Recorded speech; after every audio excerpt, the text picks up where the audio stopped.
ত্রয়োদশ সংসদের যাত্রা শুরু। জাতীয় সমস্যা সমাধানের কেন্দ্রবিন্দুতে পরিণত করা হবে সংসদকে। জন আকাঙ্ক্ষা পূরণের অঙ্গীকার প্রধানমন্ত্রীর।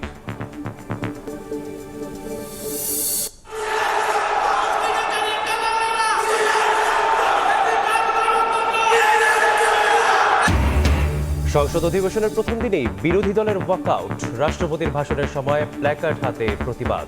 মোহাম্মদ শাহাবুদ্দিনকে জুলাই হত্যাযজ্ঞের সহযোগী আখ্যা। ইরান লেবাননে ইসরায়েলের ব্যাপক হামলা, মোস্তাবাকে হত্যার হুমকি নেতানিয়াহুর। ইসরায়েলে ইরানি ক্ষেপণাস্ত্রের আঘাত, সংঘাত ইস্যুতে উত্তপ্ত নিরাপত্তা পরিষদ। আজ থেকে শুরু ঈদযাত্রা। রাজধানী ছেড়ে ঘরমুখী ট্রেনের অগ্রিম টিকিটের যাত্রীরা। ইঞ্জিন সংকটে ঢুকছে রেলওয়ে। 2 শতাধিক ইঞ্জিনের মধ্যে 60% মেয়াদ উত্তীর্ণ। এবং ইরান যুদ্ধের অজুহাতে অস্থির খাতুনগঞ্জের ভোজ্য তেলের বাজার। মনে 200 টাকা পর্যন্ত বাড়তি। পর্যাপ্ত আমদানির পরও চিনির সরবরাহ কমিয়েছে প্রতিষ্ঠানগুলো।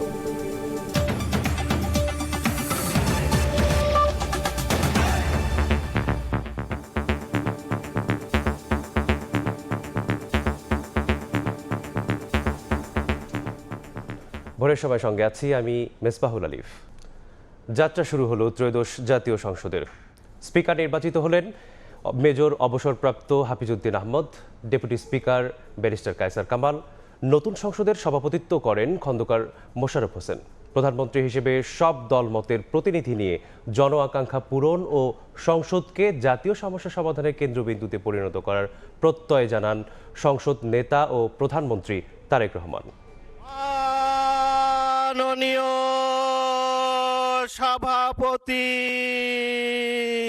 অবশেষে যাত্রা শুরু করলো ত্রয়োদশ জাতীয় সংসদ। প্রথম অধিবেশন বসে বৃহস্পতিবার বেলা 11টায়। বিসমিল্লাহির রহমানির রহিম। শুরুতেই পবিত্র কোরআন তিলাওয়াতের পর উদ্বোধনী বক্তব্য রাখেন সংসদ নেতা প্রধানমন্ত্রী তারেক রহমান। আজ থেকে পুনরায় যাত্রা শুরু হতে যাচ্ছে সত্যিকার অর্থে জনপ্রতিনিধিশীল জাতীয় সংসদ। প্রায় 10 মিনিটের বক্তব্যে প্রধানমন্ত্রী বিগত 1.5 দশকের রাজনৈতিক অচলায়তন, বর্তমান প্রেক্ষাপট ও ভবিষ্যতের দিক নির্দেশনা তুলে ধরেন। বলেন, প্রধানমন্ত্রী হিসেবে দেশ, জনগণ ও সব দলমতের প্রতিনিধিত্বের মাধ্যমে জাতীয় সংসদকে জাতীয় সমস্যা সমাধানের কেন্দ্রবিন্দুতে পরিণত করা হবে।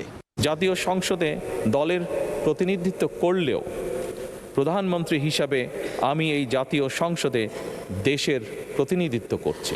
দল, মত, ধর্ম, বর্ণ নির্বিশেষে দেশের জনগণের প্রতিনিধিত্ব করছি। আমার রাজনীতি দেশ এবং জনগণের স্বার্থ রক্ষা করার রাজনীতি। এই মহান জাতীয় সংসদে সকল দলের নির্বাচিত প্রতিজন সংসদ সদস্যের সমর্থন এবং সহযোগিতা আশা করছি। আমাদের দল কিংবা মত কিংবা কর্মসূচি ভিন্ন হতে পারে, কিন্তু তাবেদার মুক্ত, ফ্যাসিবাদ মুক্ত একটি স্বাধীন, সার্বভৌম, নিরাপদ, স্বনির্ভর বাংলাদেশ প্রতিষ্ঠায় আমাদের মধ্যে কোনো বিরোধ থাকতে পারে না। বিরোধ নেই। জাতীয় সংসদকে জাতীয় কর্মকাণ্ডের কেন্দ্রবিন্দু না করে বিতাড়িত ফ্যাসিস্ট সরকার জাতীয় সংসদকে অকার্যকর করে ফেলেছিল। আমরা এই মহান জাতীয় সংসদকে সকল যুক্তি, তর্ক আর জাতীয় সমস্যা সমাধানের কেন্দ্রবিন্দুতে পরিণত করতে চাই। ত্রয়োদশ জাতীয় সংসদে সভাপতিত্ব করার জন্য জনাব ডক্টর খন্দকার মোশাররফ হোসেনের নাম প্রস্তাব করছি। গত সংসদের স্পিকার ও ডেপুটি স্পিকার না থাকায় 1973 সালের দৃষ্টান্ত টেনে চলতি সংসদের সভাপতিত্বের জন্য ডক্টর খন্দকার মোশাররফ হোসেনের নাম প্রস্তাব করেন প্রধানমন্ত্রী। সিদ্ধান্তের প্রতি আবারও প্রশংসা করে এবং মাননীয় সভাপতি, ওনার বাড়ি কুমিল্লা, আমার বাড়িও বোধহয় তার কাছাকাছি, সেই জন্য I have a special affiliation ওনার সাথে আছে। এই প্রস্তাবে সমর্থন দেন সংসদের বিরোধী দলীয় উপনেতা। আজকের এই মহান জাতীয় সংসদে জনাব হাফিজউদ্দিন আহমদ বীর বিক্রম তাকে মাননীয় স্পিকার হিসেবে নির্বাচিত করার জন্য আমি প্রস্তাব উত্থাপন করছি। অধিবেশনে সংসদ সদস্য মেজর অবসরপ্রাপ্ত হাফিজউদ্দিন আহমদ স্পিকার ও ডেপুটি স্পিকার নির্বাচিত হন ব্যারিস্টার কায়সার কামাল। যারা এই প্রস্তাবের পক্ষে আছেন তারা হা বলুন। হা জয়যুক্ত হয়েছে, হায় জয়যুক্ত হয়েছে, হায় জয়যুক্ত হয়েছে। এর পরপরই নতুন স্পিকার হাফিজউদ্দিন আহমেদ ও ডেপুটি স্পিকার কায়সার কামালকে শপথ বাক্য পাঠ করান রাষ্ট্রপতি মোহাম্মদ শাহাবুদ্দিন। আনুগত্য পোষণ করিব। এদিকে মন্ত্রী হিসেবে টাঙ্গাইল ৮ আসনের এমপি আহমেদ আজম খানকে শপথ পড়ান রাষ্ট্রপতি। ও নিরাপত্তা বিধান করিব। দীর্ঘ পথ পরিক্রমার পর গণঅভ্যুত্থানের পাটাতনে দাঁড়িয়ে গণতন্ত্রের পথে যাত্রা শুরু করল ত্রয়োদশ সংসদ। এই সংসদ হয়ে উঠবে প্রাণবন্ত, সবার প্রত্যাশা, জনগণের আশা আকাঙ্ক্ষা বাস্তবায়নের বাস্তব ভিত্তিক প্রতিফলন ঘটবে এই সংসদের মাধ্যমে। সংকট সমাধানের বাতিঘর হয়ে থাকবে এই সংসদের কার্যক্রম। সানবীর রূপল, সময় সংবাদ, ঢাকা। ত্রয়োদশ জাতীয় সংসদ অধিবেশনের প্রথম দিনেই ওয়াকআউট করলেন বিরোধী দলীয় সংসদ সদস্যরা। রাষ্ট্রপতি ভাষণ দিতে উঠলে স্লোগানে উত্তপ্ত হয়ে ওঠে পরিবেশ। এ সময় প্ল্যাকার্ড হাতে প্রতিবাদ জানিয়ে সংসদের সভাকক্ষ থেকে বেরিয়ে যান বিরোধী এমপিরা। মোহাম্মদ শাহাবুদ্দিনকে জুলাই হত্যাযজ্ঞের সহযোগী আখ্যা দেন তারা। আগামী রোববার সকাল পর্যন্ত সংসদ অধিবেশন মুলতবি ঘোষণা করা হয়। আমন্ত্রিত অতিথিবৃন্দ, জুলাই অভ্যুত্থানের সঙ্গে গাদ্দারি জনগণ সইবে না, গণতন্ত্র চাই তবে ফ্যাসিজম নয়, এমন সব প্ল্যাকার্ড হাতে সংসদের প্রথম অধিবেশনে রাষ্ট্রপতি মোহাম্মদ শাহাবুদ্দিনের ভাষণের সময় ওয়াকআউট করে বিরোধী দলীয় সংসদ সদস্যরা। স্লোগানেও ছিল ফ্যাসিবাদের দোসরের মতো নানা প্রতিবাদ। সংসদের প্রথম অধিবেশনে বিধি অনুযায়ী স্পিকার রাষ্ট্রপতির ভাষণের ঘোষণা দিলে জামায়াত ইসলামী নেতৃত্বে তাদের মিত্র সংসদ সদস্যরা প্রতিবাদ জানান। এ সময় স্পিকার অবসরপ্রাপ্ত মেজর হাফিজউদ্দিন আহমেদ বিক্রম সংসদের শৃঙ্খলা ধরে রাখতে বিরোধী দলীয় সদস্যদের অনুরোধ করে শান্ত থাকার আহ্বান জানান। মাননীয় সদস্যবৃন্দ, সংসদের শৃঙ্খলা রক্ষা করুন। কিন্তু জুলাই অভ্যুত্থানে গণহত্যার দায়ে অভিযুক্ত আওয়ামী লীগ সরকারের মনোনীত রাষ্ট্রপতির ভাষণ কিংবা তার উপস্থিতি মেনে নিতে পারেননি বিরোধী দলীয় সংসদ সদস্যরা। আর সেই ক্ষোভের বহিঃপ্রকাশ ঘটে তাদের সংসদ ওয়াকআউট করার মাধ্যমে।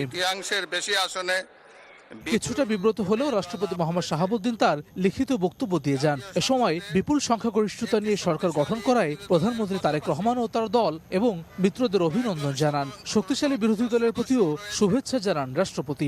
আমি এই সংসদে আপনার মাধ্যমে প্রধানমন্ত্রী তারেক রহমান এবং তার নেতৃত্বে গঠিত নতুন সরকারকে আন্তরিক অভিনন্দন জানাচ্ছি। রাষ্ট্রপতি তার ভাষণে শেখ হাসিনার শাসনামলকে ফ্যাসিবাদী বলে মন্তব্য করেন। কোটা সংস্কার আন্দোলন থেকে এক পর্যায়ে এটি ফ্যাসিবাদ বিরোধী আন্দোলনের রূপ নেয়।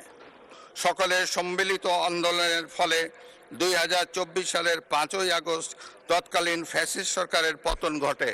এদিকে সংসদ সভা কক্ষ থেকে বের হয়ে গণমাধ্যমের সঙ্গে কথা বলেন বিরোধী দলীয় এমপিরা। জুলাই গণঅভ্যুত্থানে রাষ্ট্রপতির ভূমিকা নিয়ে প্রশ্ন তোলেন তারা। বলেন, জুলাই হত্যাকাণ্ড চলাকালে অভিভাবক হিসেবে কোনো ব্যবস্থা নেননি মোহাম্মদ শাহাবুদ্দিন। প্রেসিডেন্ট 3টা কারণে অপরাধী, যার বক্তব্য এই মহান সংসদে আমরা শুনতে পারি না।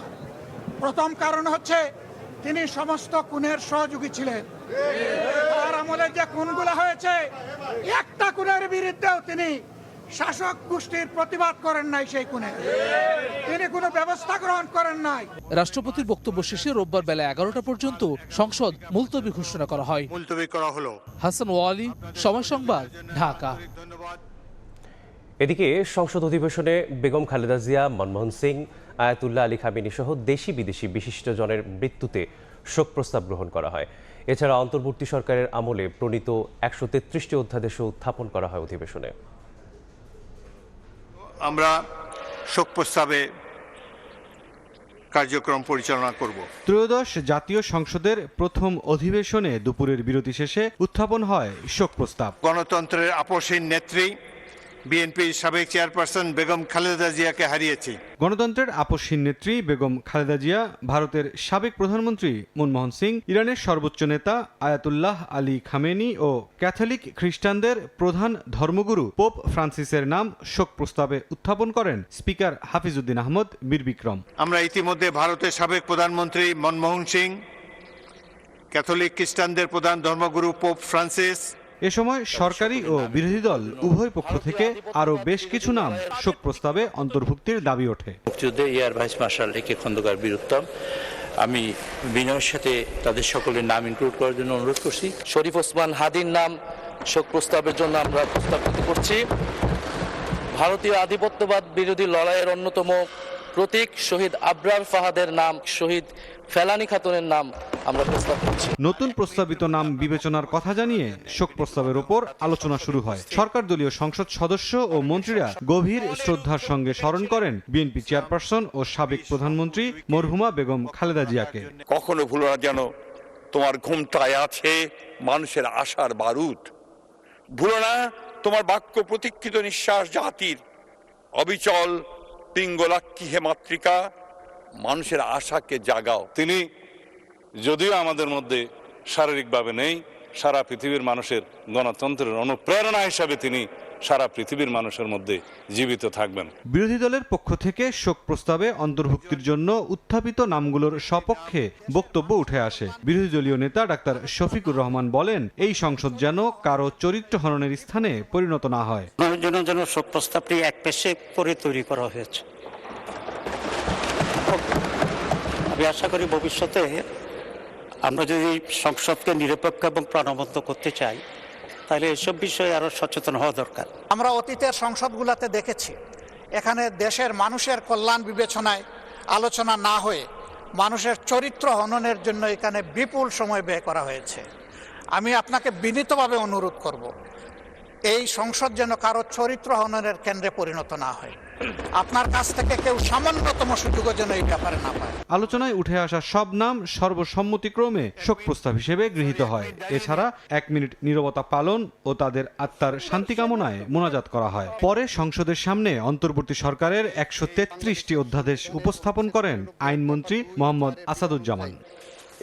মুরসালিন হক জুনায়েদ, সময় সংবাদ, ঢাকা। মধ্যপ্রাচ্যে চলমান যুদ্ধের মধ্যেই জাতিসংঘের বৈঠকে পরমাণু ইস্যুতে ইরানের উপর পশ্চিমা নিষেধাজ্ঞা ঠেকাতে ব্যর্থ হল চীন রাশিয়া। বৃহস্পতিবার বৈঠকে যুক্তরাষ্ট্র ও মিত্রদেশগুলোর সঙ্গে বাকবিতণ্ডা হয় চীন ও রাশিয়ার। যদিও শেষ পর্যন্ত ব্যর্থ হয় মস্কো বেইজিং। নিরাপত্তা পরিষদের 15 সদস্য দেশের মধ্যে 10টি দেশ বৈঠকের পক্ষে ভোট দেয়। ভোটদানে বিরত থাকে পাকিস্তান ও সোমালিয়া। ইরানকে ঘিরে উত্তপ্ত জাতিসংঘ নিরাপত্তা পরিষদ। স্থানীয় সময় বৃহস্পতিবার নিরাপত্তা পরিষদের বৈঠকে পরমাণু কর্মসূচি নিয়ে ইরানের ওপর নিষেধাজ্ঞা তদারকির জন্য গঠিত 1737 কমিটির কাজ নিয়ে আলোচনা তোলে যুক্তরাষ্ট্র। জাতিসংঘে মার্কিন প্রতিনিধি মাইক ওয়ালস রাশিয়া ও চীনের বিরুদ্ধে তেহরানকে রক্ষার অভিযোগ তোলেন। এ সময় সব সদস্য রাষ্ট্রকে ইরানের বিরুদ্ধে নিষেধাজ্ঞা কার্যকরার আহ্বান জানান তিনি। জাতিসংঘের সদস্য রাষ্ট্রগুলোর উচিত ইরানের বিরুদ্ধে অস্ত্র নিষেধাজ্ঞা কার্যকর করা, ক্ষেপণাস্ত্র প্রযুক্তি হস্তান্তর ও বাণিজ্য নিষিদ্ধ করা এবং সংশ্লিষ্ট আর্থিক সম্পদ জব্দ করা, যা 2015 সালের আগে জাতিসংঘ নিষেধাজ্ঞার আওতায় ছিল এবং এখন আবার পুনর্বহাল করা হয়েছে। যুক্তরাষ্ট্রের এমন অভিযোগের বিরোধিতা করে ইরানের 2 ঘনিষ্ঠ মিত্র হিসেবে পরিচিত চীন ও রাশিয়া। রাশিয়ার রাষ্ট্রদূত ভেসিলি নেবেনজিয়া বলেন, ইরানের পারমাণবিক অস্ত্র তৈরির পরিকল্পনা নিয়ে যে আতঙ্ক তৈরি করা হয়েছে তার কোনো প্রমাণ আন্তর্জাতিক পারমাণবিক শক্তি সংস্থার প্রতিবেদনে নেই। চীনের প্রতিনিধি ফু চং উল্টো যুক্তরাষ্ট্রকেই সংকটের উস্কানিদাতা আখ্যা দেন। কূটনৈতিক আলোচনা চলার মধ্যেই ওয়াশিংটন তেহরানের উপর সামরিক হামলা চালিয়ে পরিস্থিতি জটিল করে তুলেছে বলে মন্তব্য করেন তিনি। যদিও শেষ পর্যন্ত ভোটাভুটিতে চীন রাশিয়ার পরাজয় হয়। এদিন 15টি সদস্য দেশের মধ্যে 10টি দেশ ইরানের ওপর পুনরায় নিষেধাজ্ঞা আরোপের পক্ষে ভোট দেয়। ভোটদানে বিরত থাকে পাকিস্তান ও সোমালিয়া। ব্রিটেন ও ফ্রান্সের দাবি, ইরান পারমাণবিক কর্মসূচি নিয়ে উদ্বেগ দূর করতে ব্যর্থ হয়েছে এবং দেশটির মজুত ইউরেনিয়াম অন্তত 10টি পারমাণবিক অস্ত্র তৈরিতে সক্ষম। চলতি মাসে নিরাপত্তা পরিষদের সভাপতিত্ব করছে যুক্তরাষ্ট্র। গত 28 ফেব্রুয়ারি থেকে যুক্তরাষ্ট্র, ইসরায়েল ও ইরানের মধ্যে চলমান সংঘাতের জেরে ওয়াশিংটন এই বৈঠকের জন্য জোর তৎপরতা চালিয়ে আসছিল। রাইসা জান্নাত, সময় সংবাদ। আজ থেকে শুরু ট্রেন ঈদযাত্রা। প্রিয়জনদের সঙ্গে ঈদ করতে রাজধানী ছাড়ছেন অগ্রিম টিকিট কেটে রাখা অনেকেই। এ নিয়ে বিস্তারিত জানাতে কমলাপুর রেল স্টেশনে আছেন সহকর্মী আবু সাইদ নিশান, সরাসরি যুক্ত হব তার সাথে। কক্সবাজার অভিমুখী পর্যটক এক্সপ্রেস ট্রেনটি এই মুহূর্তে কমলাপুর রেল স্টেশন ছেড়ে গিয়ে যাচ্ছে এবং আমরা এখন দেখতে পাচ্ছি যে পর্যটক এক্সপ্রেস ট্রেনটি সেটি কিন্তু কক্সবাজার উদ্দেশ্যে এই মাত্র 6টা 15 মিনিটের দিকে ছেড়ে যাচ্ছে এবং এই ছেড়ে যাওয়ার মধ্য দিয়ে কিন্তু এটি দ্বিতীয় ট্রেন যেটি কিনা এবারের ঈদযাত্রায় যাত্রা করলো এবং ঠিক 6টা নাগাদ ধূমকেতু এক্সপ্রেস রাজশাহী অভিমুখী সেই ট্রেনটি ঠিক সময়েই কমলাপুর স্টেশন থেকে রাজশাহী অভিমুখে ছেড়ে গিয়েছে।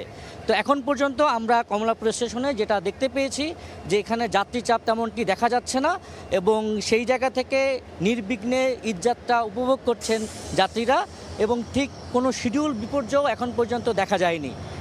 আন্তনগর এক্সপ্রেস ট্রেন ধূমকেতু এক্সপ্রেসের মধ্য দিয়ে ঠিক ভোর 6টা নাগাদ রাজশাহী অভিমুখে যাত্রা করে রেলপথের ট্রেন যাত্রা এবং এই এখন আমরা দেখতে পাচ্ছি কক্সবাজার অভিমুখী পর্যটক এক্সপ্রেস ট্রেনটি কমলাপুর রেল স্টেশন থেকে কক্সবাজারের উদ্দেশ্যে ছেড়ে যাচ্ছে এবং এই নিয়ে দুটি ট্রেন কমলাপুর স্টেশন থেকে ছেড়ে গেল এবং ঠিক 6টা 30-এ আরেকটি ট্রেন ছেড়ে যাবে এবং সেই শিডিউল বিপর্যয় যদি না ঘটে সেই ট্রেনটি আমরা জানতে পেরেছিলাম যে সেটি কিন্তু 6টা 30 নাগাদ এই পারাবত এক্সপ্রেস ট্রেনটি সেটি সিলেট অভিমুখের উদ্দেশ্যে ছেড়ে যাবে এবং 6টা 45 মিনিটে চিলাহাটির উদ্দেশ্যে ছেড়ে যাবে নীলসাগর এক্সপ্রেস ট্রেন এবং প্রতি 15 মিনিট অন্তর অন্তর কমলাপুর রেল স্টেশন থেকে একটি একটি করে ট্রেন চলে যাচ্ছে নিজ নিজ গন্তব্যে এবং সেখানে যাত্রীরাও খুবই স্বাচ্ছন্দ্যে এই ঈদযাত্রা উপভোগ করছে এবং তারা বলছেন যে যাত্রীচাপ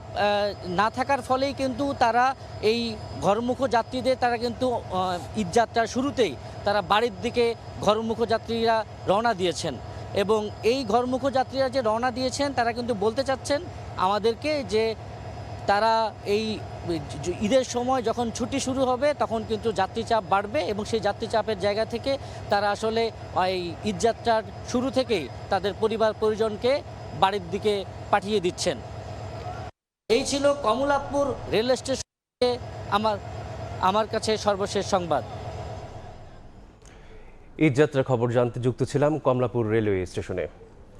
সারা দেশে ট্রেন চালাতে 4 শতাধিক ইঞ্জিন দরকার হলেও বাংলাদেশ রেলওয়ে রয়েছে 2 শতাধিক, যার মধ্যেই 60% মেয়াদ উত্তীর্ণ। ঝুঁকিপূর্ণ ইঞ্জিনে কমেছে ট্রেনের গতি, বেড়েছে দুর্ঘটনা। ইঞ্জিন সংকটে ভয়াবহ শিডিউল বিপর্যয়ে পূর্বাঞ্চল রেলওয়ে, কখনো কখনো বাতিল হচ্ছে ট্রেনের যাত্রা। যোগাযোগ বিশেষজ্ঞরা বলছেন দ্রুত প্রয়োজনীয় সংখ্যক ইঞ্জিন সংগ্রহ না করলে হুমকির মুখে পড়বে রেল।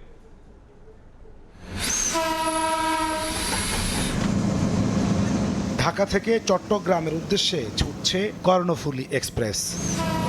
যাত্রীদের নিরাপদে গন্তব্যে পৌঁছে দেওয়ার কথা থাকলেও ইঞ্জিনটি ঝুঁকিপূর্ণ। দূরপাল্লার এই ট্রেনের ইঞ্জিনের মেয়াদ পেরিয়ে গেছে 1 যুগ আগেই। বিকল হয়ে গেছে চালকের সামনে থাকা গতি পরিমাপক মিটার, কাজ করে না চালকের হাতে থাকা 3টি ব্রেকের একটি। ভয়াবহ তথ্য হলো বিকল হয়ে গেছে চালকের পায়ের কাছে থাকা ডেডম্যান ফুট প্যাডেল। আয়ুষ্কাল তো অনেক আগে শেষ হয়ে গেছে। এই ডেডম্যান ফুট প্যাডেল যেটা আর কি, এটা হচ্ছে এই লোকোমোটিভে কাজ করে না, যে কোনো ধরনের দুর্ঘটনা করতে পারে। 1969-70 সালে বাংলাদেশ রেলওয়েতে ইঞ্জিন ছিল 486টি। স্বাধীনতার 55 বছরে তা কমে হয়েছে 2 শতাধিক। এগুলোর 60%ই মেয়াদহীন, ফলে কমেছে ট্রেনের গতি, বেড়েছে দুর্ঘটনা। বেশিরভাগ ইঞ্জিনগুলোরই মেয়াদ শেষ হয়ে গেছে, অনেকগুলোই অকার্যকর অবস্থার মধ্যে রয়েছে, কোনো রকম জোড়াতালি দিয়ে চলতেছে। ইঞ্জিন সংকট আছে, আর আমাদের এখন যে নতুন 3000 সিরিজের ইঞ্জিন আছে সেগুলো আমাদের সার্ভিস ভালো দিচ্ছে না।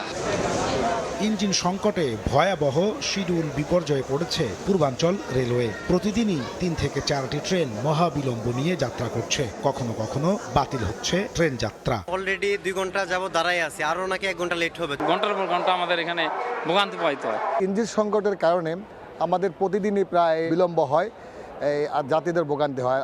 যোগাযোগ বিশেষজ্ঞরা বলছেন 1 বছরের মধ্যে মিটার গেজের 50টি ইঞ্জিন কেনা না হলে হুমকির মুখে পড়বে সার্বিক রেল ব্যবস্থাপনা। 3000 কিলোমিটার রেল নেটওয়ার্ক সেবা দেওয়ার জন্য যে পরিমাণ আসলে আমার লোকোমোটিভ দরকার তার 50% লোকোমোটিভ তাদের আছে এবং এই 50%-এর মধ্যে 70% কিন্তু মেয়াদ উত্তীর্ণ। তো অতি দ্রুত আসলে এই প্রকিউরমেন্টের ব্যবস্থা নিতে হবে। রেল মহাপরিচালক বলছেন তারা চেষ্টা করছেন, কিন্তু সময় লাগবে আরও। কেনার জন্য আমাদের এডিবি অর্থায়নে 30টা এবং এআইআইবির অর্থায়নে 30টা, এই মোট 60টা ইঞ্জিন করে আমাদের এখন ডিপিপি এটা প্রণয়ন করা হচ্ছে। সারা দেশে 3000 কিলোমিটার রেলপথে প্রতিদিন আন্তনগর, মেইল, লোকাল ও কমিউটার মিলিয়ে 325টি ট্রেন চলাচল করে। যোগাযোগ বিশেষজ্ঞরা বলছেন বিলাসী প্রকল্পে অনিয়ন্ত্রিত ব্যয়ের ফলেই ডুবতে বসেছে রেল। তাই নতুন সরকারকে আর কোনো বিলাসী প্রকল্প নয়, বরং কারিগরি বিভাগের সামান্যতম প্রাথমিক চাহিদাগুলো মেটানোর জন্যই নজর দিতে হবে বলে পরামর্শ তাদের। নাজমুস সালেহী, সময় সংবাদ, ঢাকা। প্রধানমন্ত্রীর রাজনৈতিক উপদেষ্টা ও বিএনপির স্থায়ী কমিটির সদস্য মির্জা আব্বাসকে উন্নত চিকিৎসার জন্য সিঙ্গাপুরে নেয়ার প্রস্তুতি চলছে। সবকিছু ঠিকঠাক থাকলে আজ যে কোনো সময় তাকে নিয়ে ঢাকা ছাড়বে এয়ার অ্যাম্বুলেন্স। বৃহস্পতিবার বিএনপির মিডিয়া সেলের সদস্য শায়রুল কবির খান এ তথ্য নিশ্চিত করেছেন। তিনি বলেন, চিকিৎসকের পরামর্শে উন্নত চিকিৎসার জন্য মির্জা আব্বাসকে শুক্রবার এয়ার অ্যাম্বুলেন্সে সিঙ্গাপুরে নেয়ার প্রস্তুতি চলছে। 11 মার্চ ইফতারের সময় হঠাৎ অসুস্থ হয়ে পড়েন মির্জা আব্বাস। পরে তাকে রাজধানীর এভার কেয়ার হাসপাতালে ভর্তি করা হয়।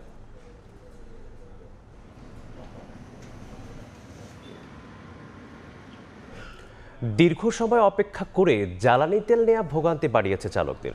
পাম্প মালিক সমিতির অভিযোগ, এমন সংকটের জন্য দায়ী বিপিসি।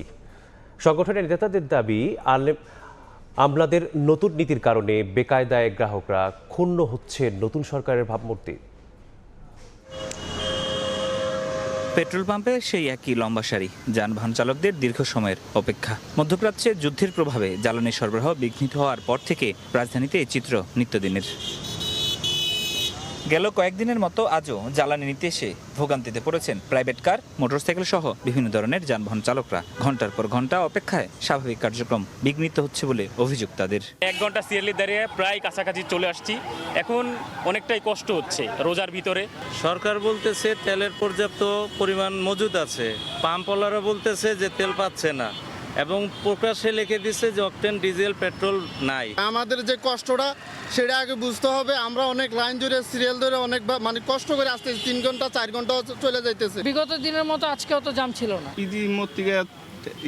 এই পর্যন্ত আসছে, তা আবার তেল দিল 10 লিটার। এদিকে সংবাদ সম্মেলনে পাম্প মালিকরা দাবি করেন, পেট্রোলিয়াম কর্পোরেশনের ভুল রেশনিং নীতির কারণে পর্যাপ্ত জ্বালানি তেল থাকার পরও ভোগান্তিতে পড়েছেন গ্রাহকরা। নীতিগত সীমাবদ্ধতার ফলে সারা দেশে সরবরাহ ব্যবস্থায় কৃত্রিম অচল অবস্থা তৈরি হয়েছে। বহু পাম্প বরাদ্দ থাকা সত্ত্বেও কার্যকরভাবে তেল উত্তোলন করতে পারেনি। বাজারে দীর্ঘ লাইন, অসন্তোষ, বিশৃঙ্খলা, পাম্প কর্মীদের উপর আক্রমণ, হেনস্থার ঘটনাও ঘটছে। আমি পরিষ্কার বলতে চাই, এখানে একটি আমলাতান্ত্রিক জটিলতা আছে। ডিপোভিত্তিক দৈনিক কোটা পদ্ধতি শিথিল বা প্রত্যাহার করে সাপ্তাহিক কোটা চালুর দাবি জানিয়েছেন পাম্প মালিকরা। এখানে কোনোদিন সিন্ডিকেশনের জন্মই ফরহাদুর রহমান, সময় সংবাদ, ঢাকা। মধ্যপ্রাচ্যের যুদ্ধ পরিস্থিতিতে বাংলাদেশের অতিরিক্ত ডিজেল সরবরাহের অনুরোধ বিবেচনা করছে ভারত। সাপ্তাহিক প্রেস ব্রিফিংয়ে দেশটির পররাষ্ট্র মন্ত্রণালয়ের মুখপাত্র রণবীর জয়সওয়াল বলেন, ভারতের প্রয়োজন এবং পরিশোধন ক্ষমতা খতিয়ে দেখে এ বিষয়ে সিদ্ধান্ত নেওয়া হবে। আমরা বাংলাদেশ সরকারের ডিজেল সরবরাহের অনুরোধ পেয়েছি। এ নিয়ে 2017 সাল থেকে বাংলাদেশের সঙ্গে চুক্তি রয়েছে। আমাদের নিজস্ব পরিশোধন সক্ষমতা, অভ্যন্তরীণ চাহিদা এবং ডিজেলের প্রাপ্যতা বিবেচনা করে এ বিষয়ে সিদ্ধান্ত নেওয়া হবে। গভীর সমুদ্রে জ্বালানিবাহী জাহাজের নিরাপত্তা দিচ্ছে নৌবাহিনী। চট্টগ্রাম বন্দরে খালাস কার্যক্রম নির্বিঘ্ন রাখতে একাধিক মেটাল শার্ক নিয়ে 14টি জাহাজের কাছাকাছি অবস্থান নেয় বাহিনীর সদস্যরা। নজরদারি করা হচ্ছে হেলিকপ্টার দিয়েও। নাশকতার সংখ্যা না থাকলেও খালাস ও বিপণন ব্যবস্থা নিরাপদ রাখতেই এ টহল বলে জানায় নৌ কর্তৃপক্ষ। কমলদের রিপোর্ট।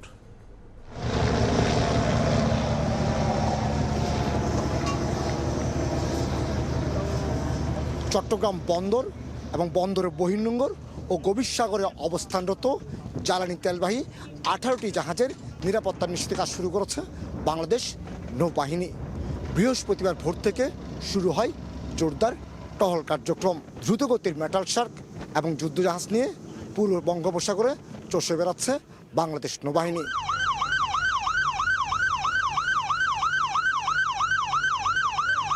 বিশেষ করে গত 3 দিন ধরে 14টি জাহাজ থেকে একযোগে এলএনজি, এলপিজি, ডিজেল এবং প্রোডাক্ট অয়েল খালাস চলছে। এই খালাস প্রক্রিয়া নির্বিঘ্ন করার পাশাপাশি এই তেলগুলো যাতে নির্ধারিত গন্তব্যে পৌঁছতে পারে সেই নিরাপত্তা নিশ্চিত করতে চায় বাংলাদেশ নৌবাহিনী। সে লক্ষ্যে কাজ শুরু হয়েছে তাদের।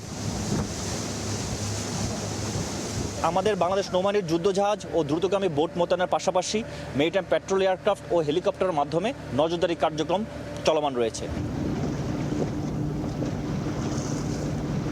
চট্টগ্রাম বন্দরের তথ্য অনুযায়ী এলএনজিবাহী 5টি, এলপিজিবাহী 2টি, ডিজেলবাহী 2টি এবং প্রোডাক্ট অয়েল সহ গ্যাস সহ অন্যান্য ধরনের জাহাজ রয়েছে অন্তত 14টি এবং আগামী এক সপ্তাহের মধ্যে আরও অন্তত ডিজেলবাহী 4টি জাহাজ সহ 10টি জাহাজ প্রবেশ করবে চট্টগ্রাম বন্দরের জলসীমায়। গভীর সাগর থেকে কমল দে, সময় সংবাদ।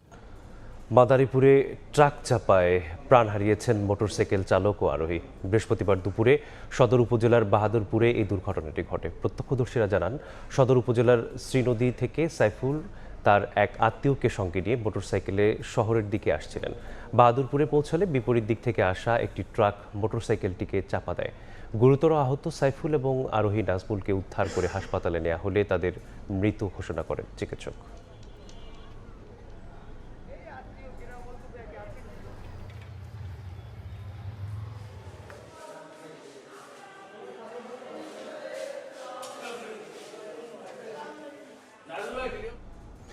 ঈদযাত্রায় পরিবহন পারাপার এবং যাত্রী সেবা নিশ্চিতে পাটুরিয়া, দৌলদিয়া ও আরিচা কাজিরহাট নৌরুটে বিভিন্ন ব্যবস্থা গ্রহণ করেছে কর্তৃপক্ষ। ঘাটে প্রস্তুত রাখা হয়েছে 33টি লঞ্চ, 22টি ফেরি ও 67টি স্পিডবোট।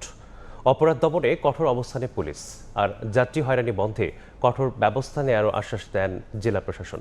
মোহাম্মদ ইউসুফ আলীর পাঠানো তথ্য ও রমজান আলীর ছবি নিয়ে রিপোর্ট। পাটুরিয়া, দৌলতদিয়া ও আরিচা কাজিরহাট নৌরুট।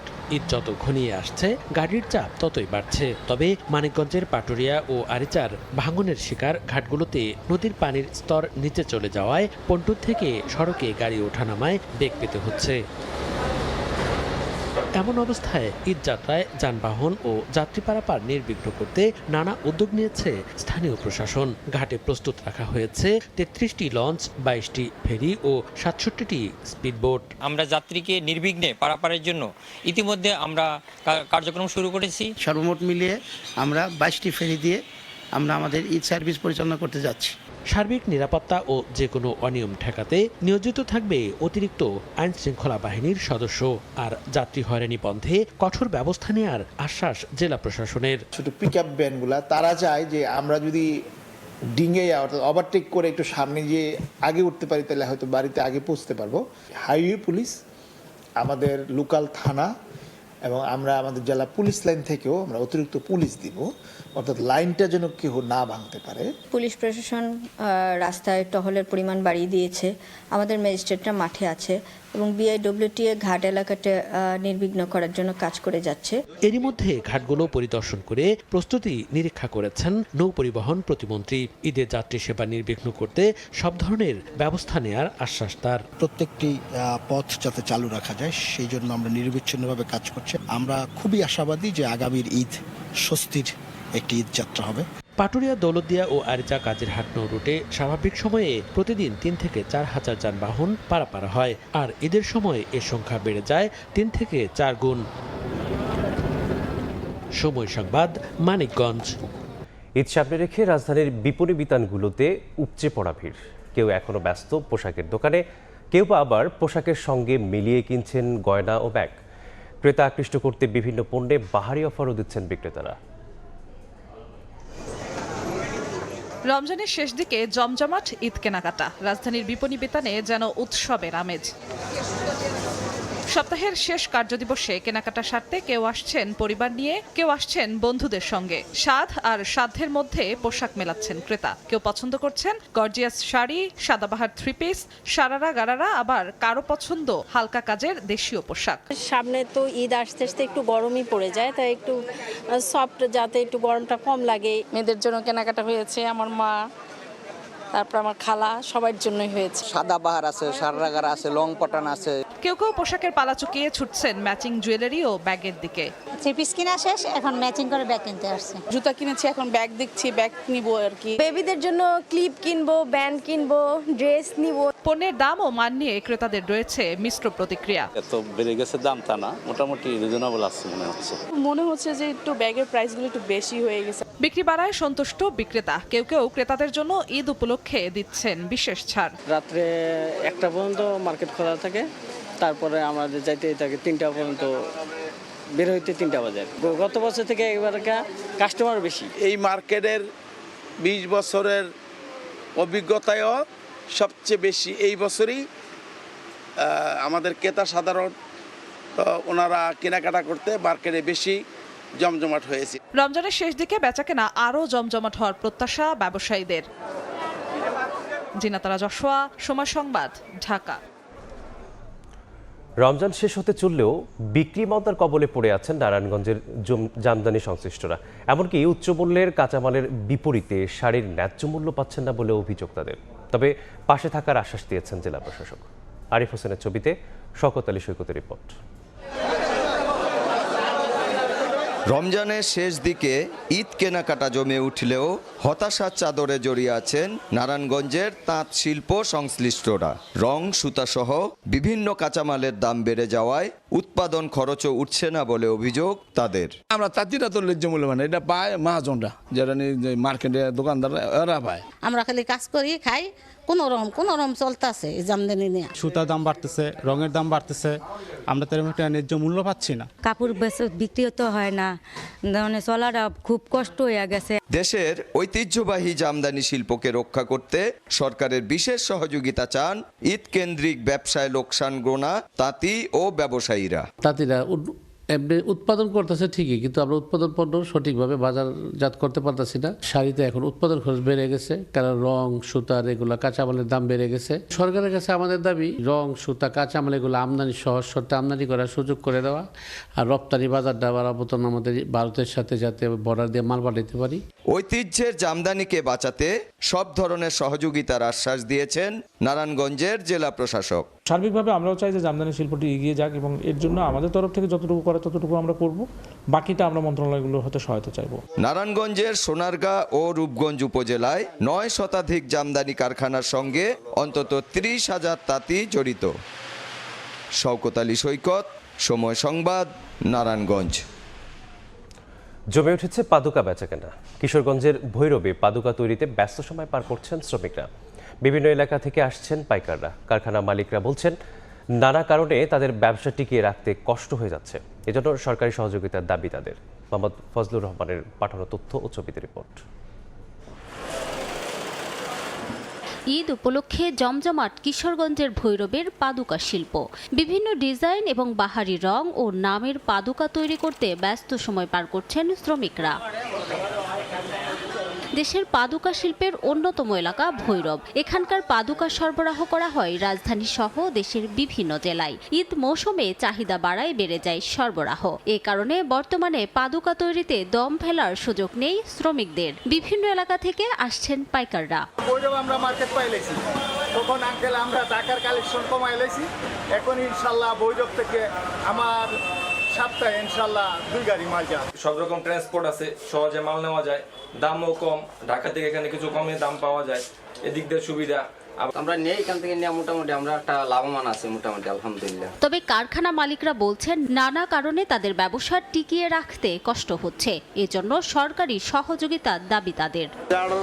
কাজ করা, কিন্তু কাজ করাও ঠিকই, কিন্তু কাজের বিনিময়ে গিয়ে আমরা কোথায় যাচ্ছে, জিনিসের দাম বেশি, আমরা তো মজুরি পারে নাই। রপ্তানিমুখী করতে হবে, তাহলে সরকারের বিশেষ নজরে নিয়ে এটাকে একটা শিল্প অঞ্চল, পাদুকা শিল্প অঞ্চল ঘোষণা করে এটার কিছু পদক্ষেপ নেওয়া দরকার। পাদুকা শিল্প টিকিয়ে রাখতে কারিগরদের সরকারি পর্যায়ে প্রশিক্ষণের দাবি ব্যবসায়ী নেতাদের। আমাদের এই শিল্পটা বাঁচায় রাখতে হলে সরকার আমাদের প্রতি দৃষ্টি রাখতে হবে। পাশাপাশি আমাদের খুবই জরুরি একটা প্রয়োজন, আমাদের কমন ফেসিলিটি সেন্টার, একটা ট্রেনিং সেন্টার প্রয়োজন। মালিক সমিতির তথ্য মতে ভৈরবে বর্তমানে 5,000-এর বেশি পাদুকা কারখানা রয়েছে, যার মধ্যে 35টি অটো কারখানা। এসব প্রতিষ্ঠানে কর্মসংস্থান হয়েছে 1 লাখের বেশি শ্রমিকের। সময় সংবাদ, ভৈরব। নির্ধারিত সময়ের মধ্যেই ফেব্রুয়ারির বেতন ও ঈদ বোনাস পরিশোধ করছেন তৈরি পোশাক শিল্প মালিকরা। মার্চের অর্ধেক বেতন দেওয়ারও প্রস্তুতি নিয়েছেন অনেকেই। তবে প্রণোদনার অর্থ ছাড়ে ব্যাংকগুলো গড়িমসি করছে বলে অভিযোগ তাদের। দায়িত্ব নিয়েই আটকে থাকা রপ্তানি প্রণোদনার অর্থ ছাড়ের উদ্যোগ নেয় নতুন সরকার। একসঙ্গে ফেব্রুয়ারির বেতন, ঈদের বোনাস এবং মার্চ মাসের অর্ধেক বেতনের বাড়তি চাপ থেকে রেহাই দিতে দেয়া হয় 1 মাসের বেতনের সমপরিমাণ অর্থ সহজ শর্তে ঋণ নেওয়ার সুযোগ। বিজিবি প্রেসিডেন্ট এবং বোর্ড আমরা যারা আছি আমরা সর্বাত্মক মনিটরিং করতেছি যেন কোনো ফ্যাক্টরি যেন বেতন বাড়াতে হিমশিম খেতে না হয়। তবে প্রণোদনার অর্থ ছাড়ে ব্যাংকগুলোর অসহযোগিতার অভিযোগ তাদের। কিছু কিছু ব্যাংকের অবস্থা অত্যন্ত সংকটময়, সেসব ব্যাংকগুলো কিছু ঝামেলার মধ্যে পড়ছে। শ্রমিক নেতারা বলছেন যেন কারো ঈদ আনন্দ মলিন হয়ে না যায় তা নিশ্চিতে কাজ করছেন তারা। মার্চ মাসের 15 দিনের বেতনও আমরা দাবি করেছি। অর্থনীতিবিদরা বলছেন প্রণোদনার অর্থ ব্যাংকগুলো কিভাবে ছাড় করছে তা দেখভালের দায়িত্বও নিতে হবে কেন্দ্রীয় ব্যাংকেই। ক্যাশ ইনজেকশন দিয়ে করবা নাকি তাদেরকে অন্য কোনো ধরনের সুযোগ দিয়ে তারা যাতে এটা করতে পারে সেটা বাংলাদেশ ব্যাংক নিশ্চয়ই বিবেচনা করবে। চলতি অর্থ বছরে 3 ধাপে তৈরি পোশাক খাতে 2,500 কোটি টাকা বিশেষ তহবিল বরাদ্দ দিয়েছে সরকার। MS আরিফিন, সময় সংবাদ, ঢাকা। ইরান যুদ্ধকে পুঁজি করে দেশের সবচেয়ে বড় পাইকারি বাজার খাতুনগঞ্জে অস্থির ভোজ্য তেলের বাজার। 1 সপ্তাহের ব্যবধানে এই নিত্যপণ্যটির দাম মণ প্রতি 200 টাকা পর্যন্ত বেড়েছে। এছাড়া পর্যাপ্ত আমদানি থাকার পরও চড়া চিনির বাজারের দাম বাড়ার সঙ্গে সরবরাহ কমিয়ে দিয়েছে উৎপাদনকারী প্রতিষ্ঠানগুলো। বিশেষজ্ঞরা বলছেন আন্তর্জাতিক বাজারে বড় ধরনের পরিবর্তন ঘটলেও তার প্রভাব স্থানীয় বাজারে পৌঁছতে 2 থেকে 3 মাস সময় লাগে। তাই দ্রুত মূল্য বৃদ্ধির পেছনে দায়ী অসাধু ব্যবসায়ী ও বাজার কারসাজি। এ নিয়ে বিস্তারিত থাকছে ফেরদৌস লিপির রিপোর্টে। দেশে বছরে ভোজ্য তেলের চাহিদার প্রায় 90% আমদানি করা হয়, প্রধানত ব্রাজিল ও আর্জেন্টিনা থেকে সয়াবিন এবং ইন্দোনেশিয়া ও মালয়েশিয়া থেকে পাম অয়েল আমদানি হয়। বর্তমানে বাজারে থাকা ভোজ্য তেলগুলো রপ্তানিকারক দেশ থেকে মাস 2 আগে আমদানি করেছে দেশের ভোজ্য তেল সরবরাহকারী শিল্প প্রতিষ্ঠানগুলো। কিন্তু চলমান ইরান যুদ্ধের অজুহাতে গেল 1 সপ্তাহের ব্যবধানে সব ধরনের ভোজ্য তেলের দাম বেড়েছে দেশের সবচেয়ে বড় পাইকারি বাজার খাতুনগঞ্জে। এর মধ্যে সয়াবিনের দাম মণ প্রতি 150 টাকা এবং পাম অয়েলের দাম 200 টাকা পর্যন্ত বেড়েছে। এছাড়া ব্যবসায়ীদের অভিযোগ বাজারে চিনির সরবরাহের গতিও কমিয়ে দিয়েছে উৎপাদনকারী প্রতিষ্ঠানগুলো। সরবরাহ একটু স্লো, মিলের ডেলিভারি সিরিয়ালের কারণে। ইন্টারন্যাশনাল বাজারে, যুদ্ধের বাজারে সমস্যাগুলো এগুলোর কারণে মূলত বাড়ছে। এদিকে জ্বালানি সংকটকে ইস্যু করে এরই মধ্যে পরিবহন ভাড়া বেড়েছে দাবি করে খাতুনগঞ্জের ব্যবসায়ীরা বলছেন এরও প্রভাব পড়বে ভোগ্যপণ্যের দামে। বাইরে থেকে যা মালামাল আনতেছি প্রতি গাড়িতে 5,000, 6,000, 8,000, 10,000 পর্যন্ত গাড়ি ভাড়া বাড়ছে। আগে যেটা বিক্রি হবে ওটার তুলনায় মনে আবার 1 টাকা বেড়ে যাবে, 8 আনা বেড়ে যাবে, ওটা যখন হবে তখন বেড়ে যাবে। গাড়ি করে তেলের জন্য একটা আর্লি ওগুলো সরকারকে ব্যবস্থা নেওয়া দরকার। অর্থনীতিবিদরা বলছেন আন্তর্জাতিক বাজারে বড় পরিবর্তন না হওয়ার পরেও দেশের বাজারে দাম বেড়ে যাওয়া সুযোগ সন্ধানী ব্যবসায়ীদের কারসাজি। সরকারকে কঠোর হওয়ার আহ্বান। বহুদিন ব্যাপী এই যুদ্ধ চলবে এরকম সন্দেহ নাই, যদি নিজেদেরকে সামাল দিতে পারো এবং বিশৃঙ্খলা তৈরি হতে না দাও তাহলে সরকারের প্রতি এবং সাধারণ মানুষের প্রতি তোমাদের যে গুডউইল এটার একটা বড় প্রমাণ হবে। আস্থায় আনতে হবে, আবার সঙ্গে সঙ্গে ওই শাস্তির ব্যবস্থাও খুব সরাসরি এবং কড়াকড়িভাবে সেগুলো দেখাতে হবে এবং পালন করতে হবে। সুতরাং এই সময়ে ছাড় দেওয়ার কোনো ব্যাপার নেই। বছরে বাংলাদেশে 20 থেকে 22 লাখ মেট্রিক টন ভোজ্য তেল এবং 18 থেকে 20 লাখ মেট্রিক টন চিনির চাহিদা থাকে, যার 90% আমদানি হয়। ফেরদৌস লিপি, সময় সংবাদ, চট্টগ্রাম। মধ্যপ্রাচ্য সংঘাতের প্রভাব পড়েছে দেশের এভিয়েশন খাতে ঈদ কেন্দ্রিক ব্যবসায়। ট্রাভেল এজেন্সিগুলোর দাবি এবার ঈদ মৌসুমে যাত্রী প্রায় 70% পর্যন্ত কমেছে। এতে চাপের মুখে এয়ারলাইন্সগুলো, আর আগামীতে টিকিটের দাম বৃদ্ধির ব্যাপকতা শঙ্কা করছেন খাত সংশ্লিষ্টরা। জিনাত রাজা রিপোর্ট। বাংলাদেশে ঈদ উৎসবকে কেন্দ্র করে প্রতি বছরই এভিয়েশন খাতে তৈরি হয় ব্যস্ততা। অভ্যন্তরীণ ও আন্তর্জাতিক উভয় রুটেই কয়েক গুণ বেড়ে যায় টিকিট বুকিং। ঈদে ঘরমুখ মানুষ, বিদেশ ফেরত প্রবাসী ও পর্যটকদের ভিড়ে সরগরম থাকে বিমানবন্দর ও ট্রাভেল এজেন্সিগুলো। রমজান শুরু হওয়ার পর থেকেই বাড়তে থাকে ওমরা হজ পালনে সৌদি আরবগামী যাত্রীর সংখ্যাও। কিন্তু এবছর বদলে গেছে সেই চিত্র। মধ্যপ্রাচ্যের যুদ্ধ পরিস্থিতিকে ঘিরে অনিশ্চয়তা ও আতঙ্কের কারণে কমেছে পর্যটক এবং ওমরা হজের যাত্রী। যাওয়াটা একটা আতঙ্কের ব্যাপার হয়ে দাঁড়াইছে যে মধ্যপ্রদেশের যে অবস্থা, এখন যুদ্ধ অবস্থা, এটা আসলে আমাদের একটা হয়রানি বা বিভ্রান্তির মধ্যে আমাদের দিনগুলো যাচ্ছে। যেহেতু আমার ফ্লাইটটা আপনার এইভাবে ছিল, এই জন্য আমার আসতে হয়েছে। যদি এরকম যদি না হতো তাহলে আমি যাইতাম না। হায়াতের কথা তো বলা যায় না, এই জন্য যাচ্ছি আর কি। ট্যুর অপারেটরদের দাবি, সব মিলিয়ে এবছর যাত্রী কমেছে প্রায় 70%। যদি আমরা পার্সেন্টেজ বলি যে বরাবর যেই পার্সেন্টেজটা যায় এখন 70%ই কম, 30%-এর মতো যাচ্ছেন, তাও খুব সন্দেহ, শঙ্কা, আতঙ্কের মধ্যে সব যাত্রীরা থাকেন। পরিস্থিতি সামাল দিতে চাপের মুখে পড়ছে এয়ারলাইন্সগুলো। সবগুলো ফ্লাইটে ফুল ছিল, বাট এই যে সময়টা, এই সময়টার কারণে কিন্তু আমাদের যে স্বাভাবিকতা যেটা আছে সেটা কিন্তু আমাদের নষ্ট হয়ে গেছে। সব কিছু মিলে আমরা আসলে আর্থিকভাবে ক্ষতিগ্রস্ত হচ্ছি। তারপরে বলবো যে বিজনেসের বাইরে যেটা আসলে মানবিকতা বলেন, সামাজিক দায়বদ্ধতা বলেন, সেই জায়গা থেকে আমরা আসলে চেষ্টা করছি যাত্রীদেরকে একটা সার্ভিস প্রোভাইড করার জন্য। এদিকে একের পর এক ফ্লাইট বাতিলের চাপে আগামীতে এয়ারলাইন্সের টিকিটের দাম বৃদ্ধির শঙ্কা বিশেষজ্ঞদের। যুদ্ধ অবস্থার পরিপ্রেক্ষিতে এয়ারলাইনগুলোর এয়ারক্রাফটে যে আছে ইন্স্যুরেন্স চার্জ আছে, সেইগুলো ইন্স্যুরেন্স কোম্পানিগুলো অলরেডি বাড়ানো শুরু করে দিয়েছে। এই যে খরচ বাড়ছে এয়ারলাইনগুলোর উপরে, যে একটা এই ফ্লাইট ক্যান্সেলেশন হওয়ার পর অপশন দিতে, সেটা যদি সমন্বয় করতে যায় স্বাভাবিকভাবেই কিন্তু টিকিটের দাম বাড়বে, এটা কমার কোনো সম্ভাবনা নাই। মধ্যপ্রাচ্য স্বাভাবিক না হওয়া পর্যন্ত দেশের এভিয়েশন ও পর্যটন খাতের ব্যবসায়িক অনিশ্চয়তা কাটার সম্ভাবনা কম বলেই মনে করেন খাত বিশেষজ্ঞরা। জিনাতারা জশোয়া, সময় সংবাদ, ঢাকা। গেল 18 মাস ছিল দেশের জন্য এক বিশেষ সময়, যেখানে সেনাবাহিনী গুরুত্বপূর্ণ ভূমিকা পালন করেছে বলেও জানিয়েছেন সেনাপ্রধান জেনারেল ওয়াকারুজ্জামান। যুদ্ধাহত বীর মুক্তিযোদ্ধাদের সম্মানে সেনাবাহিনীর ইফতার অনুষ্ঠানে তিনি এই কথা বলেন। আজিজুর রহমান বীর উত্তম। মহান মুক্তিযুদ্ধে আহত বীর মুক্তিযোদ্ধাদের সম্মানে ঢাকা সেনানিবাসে আয়োজন করা হয় বিশেষ ইফতার অনুষ্ঠান।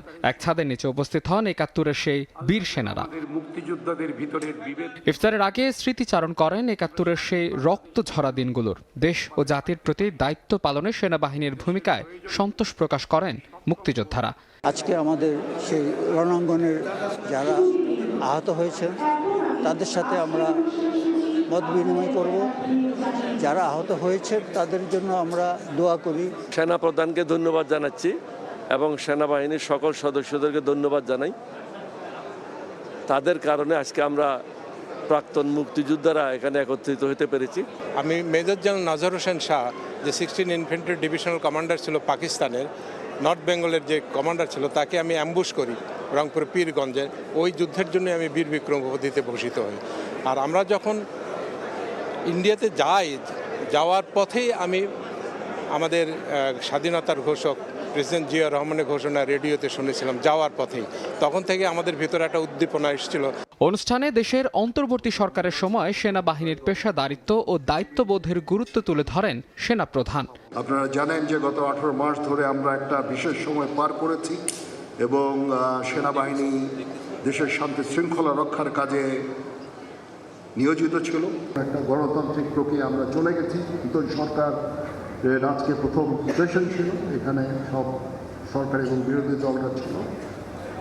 একটা প্রাণবন্ত সংসদ দেখতে পেলাম। ইনশাআল্লাহ দেশ এবং জাতি এগিয়ে যাবে এই রাজনৈতিক নেতৃবৃন্দের নেতৃত্বে। গণতান্ত্রিক অগ্রযাত্রায় মুক্তিযোদ্ধাদের দেখানো পথেই দেশ এগিয়ে যাবে বলেও আশাবাদ ব্যক্ত করেন সেনাপ্রধান। সৈনিক এবং আমি এনাদের। মাহাদ ইসলাম ধ্রুব, সময় সংবাদ, ঢাকা। কেবল অপারেটর খাতের বিনিয়োগে সুরক্ষা নিশ্চিত ও প্রযুক্তিগত সহায়তায় সরকার কাজ করবে বলে জানিয়েছেন তথ্য ও সম্প্রচার মন্ত্রী জহিরুদ্দিন স্বপন। কেবল অপারেটর অ্যাসোসিয়েশন অব বাংলাদেশ কোয়াবের ইফতার মাহফিল অনুষ্ঠানে কথা বলেন তথ্যমন্ত্রী। বলেন, কেবল অপারেটর শিল্পের সমস্যা সমাধানের সব পক্ষকে সাথে নিয়ে কাজ করা হবে। পাইরেসি ঝুঁকি কমাতে সরকার ও বিটিআরসির পক্ষ থেকে সুরক্ষা নিশ্চিতের উদ্যোগ নেওয়া হবে বলেও জানান মন্ত্রী। অনুষ্ঠানে কেবল অপারেটরদের পক্ষ থেকে অ্যান্টি পাইরেসি টিম তৈরির দাবি ও ম্যাজিস্ট্রেসি ক্ষমতা বলে পাইরেসি ঠেকাতে সরকারকে উদ্যোগ নেওয়ারও দাবি জানানো হয়। তথ্য মন্ত্রণালয়ের অধীনে একটি শক্তিশালী টিম গঠন করে ম্যাজিস্ট্রেসি পাওয়ার দিয়ে যে বেআইনি কাজ আমাদের সাথে ঘটছে, যে পাইরেসি হচ্ছে, যে কন্টেন্টের এগেনস্টে যে অন্যায় হচ্ছে, সেই ব্যাপারে উনি আমাদেরকে সহযোগিতা করবেন। আপনাদের এই কেবল টিভি শিল্প খাতে আপনারা যারা ইতিমধ্যেই বিনিয়োগ করে বসে আছেন, আপনাদেরকেও সুরক্ষা দেওয়ার দায়িত্ব আমাদের। আপনাদের ব্যবসা পরিচালনার পদ্ধতিটাকে শুধুমাত্র সরকার কর্তৃক ঘোষিত রেগুলেশনের মধ্যে আনাটা কাজ। আপনার ব্যবসার স্বার্থ এবং সরকারের রেগুলেশন এই দুটোর যখন একটা হ্যাপি ম্যারেজ ডেভেলপ করা যাবে আমি মনে করি তখন আর কোনো সমস্যা থাকবে না। অমর একুশে বইমেলায় পাঠকদের আগ্রহ জুলাই গণ অভ্যুত্থান ভিত্তিক বইয়ের প্রতি। প্রকাশকরা বলছেন এসব বইয়ের প্রধান পাঠক তরুণ ও গবেষকরা। অন্যদিকে বইমেলায় 15তম দিনে প্রকাশিত হয়েছে নতুন 82টি বই। একুশে বইমেলা মানেই নতুন বইয়ের সমাহার। গল্প, উপন্যাস ও কবিতার পাশাপাশি পাঠকের আগ্রহের কেন্দ্রে থাকে ইতিহাস, ঐতিহ্য আর রাজনৈতিক ঘটনা প্রবাহ নিয়ে লেখা বই। এরই ধারাবাহিকতায় এবারের মেলায় প্রকাশিত হয়েছে 24-এর গণ অভ্যুত্থানকে উপজীব্য করে লেখা বেশ কিছু নতুন বই। ঐতিহ্য প্রকাশনী থেকে এবার অভ্যুত্থান নিয়ে প্রকাশ হয়েছে ডজন খানেক বই। এই ধারায় পিছিয়ে নেই অন্যান্য প্রকাশনীও।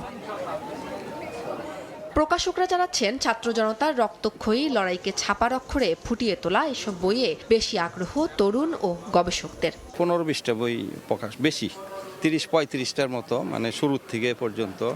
এই বছরও মেলায় আমরা 2টা বই আনছি। একটা জুলাই বয়ান নামে যে বইটা, এটা 3 দিন আগে আসছে, আমাদের বেশ ভালো বিক্রি হয়েছে বইটা। এবছর একটা নতুন বই বেরিয়েছে জুলাই অভ্যুত্থান নিয়ে, দিরালাভ, নুরুল কবির ছাড়ের। বইটা ভালো বিক্রি হচ্ছে। এটা ছাড়াও অনেক পাঠক এসে জিজ্ঞেস করছেন যে 24-এর উপরে কোনো বই আছে কিনা, জুলাই আন্দোলনের উপরে কোনো বই আছে কিনা।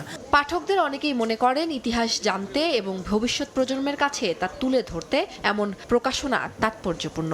ইতিহাসটাকে যে ডকুমেন্ট করে রাখার জন্য এই বইগুলা অনেক গুরুত্বপূর্ণ হবে। এখন হয়তো আমরা কিছুদিন আগে হয়েছে দেখছি, হয়তো আমরা অনেক কিছুই জানি, কিছু ঘটনা হয়তো বা জানি না, এটা এই বইয়ের মাধ্যমে উঠে আসছে। কিন্তু এখন থেকে 10-20 বছর পর এই বইগুলাই ইতিহাসের সাক্ষী হয়ে থাকবে। 24-এর গণ অভ্যুত্থান আমাদের একটা অবিচ্ছেদ্য অংশ বাংলাদেশের ইতিহাসের। তো এর প্রভাবও আমাদের বর্তমান বইমেলায় পড়ছে, সাহিত্য সমাজে পড়ছে। মেলার 15তম দিনে এসেছে নতুন 82টি বই। সব মিলিয়ে এবারের মেলায় প্রকাশিত নতুন বইয়ের সংখ্যা এখন পর্যন্ত 1337টি। উম্মে হানি, সময় সংবাদ, ঢাকা। ফরিদপুরে স্ত্রীকে হত্যা মামলায় স্বামী আহাদ শেখকে যাবজ্জীবন কারাদণ্ড দিয়েছেন আদালত। বৃহস্পতিবার দুপুরে জেলা দায়রা জজ আদালতের বিচারক শামীমা পারভিন আসামির উপস্থিতিতে এই রায় ঘোষণা করেন। আসামিকে 50,000 টাকা জরিমানা, অনাদায়ে আরও 1 বছরের কারাদণ্ড দেওয়া হয়। আদালত সূত্র জানা যায় 2017 সালের আগস্ট মাসে যৌতুকের টাকা না পেয়ে রুবাইয়াকে পিটিয়ে আহত করেন তার স্বামী। পরে গুরুতর আহত অবস্থায় রুবাইয়াকে উদ্ধার করে হাসপাতালে নেওয়া হলে চিকিৎসক তাকে মৃত ঘোষণা করেন।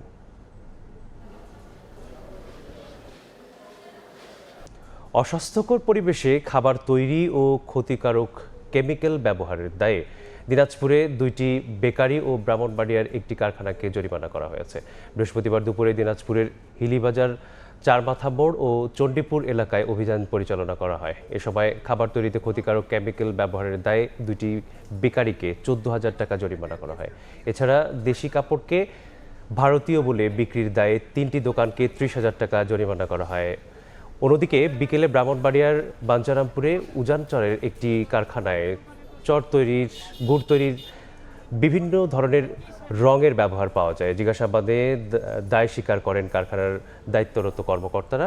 পরে তাদের 2 লাখ করে 4 লাখ টাকা জরিমানা করা হয়।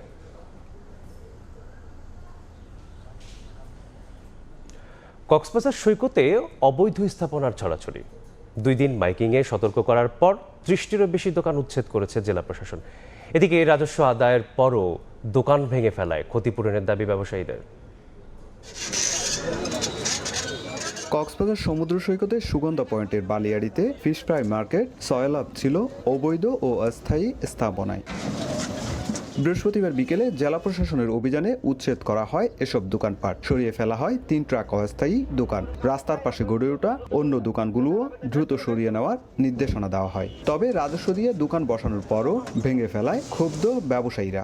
এক পক্ষ থেকে এগুলি ইনশোর করে দিচ্ছে যে মানে এগুলি তুলবেন, কয়েকটা দোকান তুলে মানে অভিযান করতেছে, এরকম ভাবে আমাদেরকে এটা দেখাচ্ছে। ডিসি স্যার ব্যতীত বাকি যারা আছে তারা জনগণের সাধারণ কক্সবাজারের যেগুলি টাকা পয়সা নিয়ে কার্ড দিয়েছে টাকাটা ফেরত দিয়ে দেয়। এদিকে প্রশাসনের দাবি 2 দিন সতর্ক করার পর স্বেচ্ছায় সরে যাওয়ার জন্য দেওয়া হয়েছিল সময়। পরে স্বরাষ্ট্রমন্ত্রীর নির্দেশনাতেই চালানো হয় অভিযান। গত 2 দিন এখানে মাইকিং কার্যক্রম পরিচালনা করেছি, যাতে করে এখানে যারা অবৈধভাবে দখল করে আছে তাদেরকে আমরা সতর্ক করেছি, তাদেরকে সরে যাওয়ার জন্য আমরা যুক্তিসঙ্গত সময় দিয়েছি। অভিযান যেটা সেটা চলমান থাকবে। আমরা মূলত স্বরাষ্ট্রমন্ত্রীর যে নির্দেশনা সেই নির্দেশনা মোতাবেকই কাজ করছি। এর আগে গত ৯ মার্চ জেলা প্রশাসনের কার্যালয়ে আইনশৃঙ্খলা কমিটির সভা শেষে স্বরাষ্ট্রমন্ত্রী সালাউদ্দিন আহমেদ জানান দ্রুত সময়ে উচ্ছেদ করা হবে সব অবৈধ স্থাপনা। অস্থায়ী স্থাপনা যেগুলো হয়েছে এগুলো এক সপ্তাহের ভিতরে ক্লিন হবে। এখানে সিসিটিভি ক্যামেরা সারা শহরে বসানো হবে। সুগন্ধা পয়েন্টে 30টির বেশি দোকান উচ্ছেদ করেছে জেলা প্রশাসন। সুজাউদ্দিন রুবেল, সময় সংবাদ, কক্সবাজার। ভোরের সময় এই ছিল আমার কাছে। পরবর্তী সংবাদগুলো জানাতে যুক্ত হবেন আমিরুল ইসলাম আলিফ। ধন্যবাদ মিসবাহ। পরবর্তী সংবাদগুলো নিয়ে আসছি কিছুক্ষণ পর। সরবরাহ বেশি থাকলেও নানা অজুহাতে মুন্সিগঞ্জে ফলের দাম বাড়িয়েছেন ব্যবসায়ীরা। ক্রেতার নাগালের বাইরে ফল। এদিকে নাটোরে পাইকারি হাটে দাম কমেছে সবজির, ক্রেতা না থাকায় সব জাতের সবজির দর নিম্নমুখী। অন্যদিকে ভিন্ন চিত্র বাগেরহাটে। জেলায় চড়া দামে বিক্রি হচ্ছে সামুদ্রিক হিমায়িত মাছ। নিত্য পণ্য বাজারের দর নিয়ে বিস্তারিত রিপোর্টে। ফলের মৌ গন্ধে মুখর আড়ত। ভোর থেকে হাঁকডাকে চলছে বেচা কেনা। মুন্সিগঞ্জের ধলেশ্বরী তীরের ফলের হাটে ইফতারের অন্যতম অনুষঙ্গ তরমুজ ও বাঙির সরবরাহ বেশি, তবে দাম চড়া। রসালো আরেক ফল আনারস আকার অনুযায়ী বিক্রি হচ্ছে 10 থেকে 40 টাকা দরে। এছাড়া বেল, আনার, বরই, সফেদা এবং কলার দামও ঊর্ধ্বমুখী। ফলের মূল্যবৃদ্ধির কারণ জানতে গেলে আড়তদাররা দেখালেন ইরান ইসরায়েল যুদ্ধের অজুহাত। গাড়ি ভাড়া বেশি, মনে করেন যে 10 ছিল ওটা 15,000 টাকা, তাহলে 5,000 টাকা বেড়ে গেছে না? এই 5,000 টাকা মালের ভিতরে খরচ পড়ে না, এই কারণে ব্যাপারে লস। আনারস, ফুট, ডাব, নারিকেল এখন মোটামুটি সব মালের দাম একটু বেশি। এদিকে দরপতন সবজির হাটে। ক্রেতা না থাকায় নাটোরে সব ধরনের সবজির দাম কমেছে। বেগুন কেজি দরে বিক্রি হচ্ছে 8 থেকে 10 টাকা। ফুলকপি প্রতি পিস 12 থেকে 15 টাকা।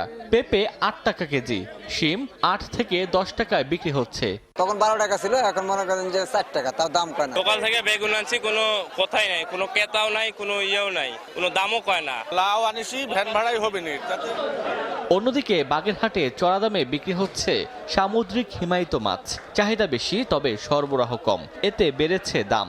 তাই মাছ কিনতে গিয়ে বিপাকে পড়েছেন ক্রেতারা। সপ্তাহের ব্যবধানে বেড়েছে প্রকারভেদে 50 থেকে 60 টাকা পর্যন্ত। 500 থেকে 600 গ্রামের ইলিশ বিক্রি হচ্ছে 1200 থেকে 1500 টাকায়। ওমর ফারুক, সময় সংবাদ। বাগেরহাট খুলনা মহাসড়কে বাস মাইক্রোবাস সংঘর্ষে নিহতদের মরদেহ মোংলায় নেওয়া হচ্ছে। বিস্তারিত জানাতে মোংলায় আছেন সহকর্মী মাহমুদ হাসান, সরাসরি চলে যাচ্ছি তার কাছে। মোংলা খুলনা মহাসড়কের বেলাইবেরিজ এলাকায় যে সড়ক দুর্ঘটনায় 14 জন নিহত, 9 জনকে মোংলায় আনা হয়েছে। মোংলা যে বিএনপির নেতা আব্দুর রাজ্জাক সহ তার পরিবারের, একই পরিবারের 9 জন যে নিহত হয়েছে, সেই লাশগুলো কিন্তু রাত্রে এখানে তার বাসভবনে আনা হয়েছে। তবে একে একে সেই লাশগুলো গোসল করিয়ে কিন্তু এখানে সারিবদ্ধভাবে রাখা হয়েছে। আপনাদেরকে দেখাতে পাচ্ছি যে এলাকার মানুষ, হাজার হাজার মানুষ এখানে সমবেত হয়েছে। তারা শোকাহত পরিবারকে সান্ত্বনা দিতে পারছে না, কারণ একটি পরিবারের মাত্র 3 জন ছাড়া আর সবাই নিহত হয়েছে। তারা কিন্তু তার আব্দুর রাজ্জাক অর্থাৎ বিএনপির 8 নম্বর ওয়ার্ড সভাপতি আব্দুর রাজ্জাকের ছোট্ট ছেলেকে বিয়ে করিয়েছিল কয়রা এলাকায়, খুলনার কয়রায়।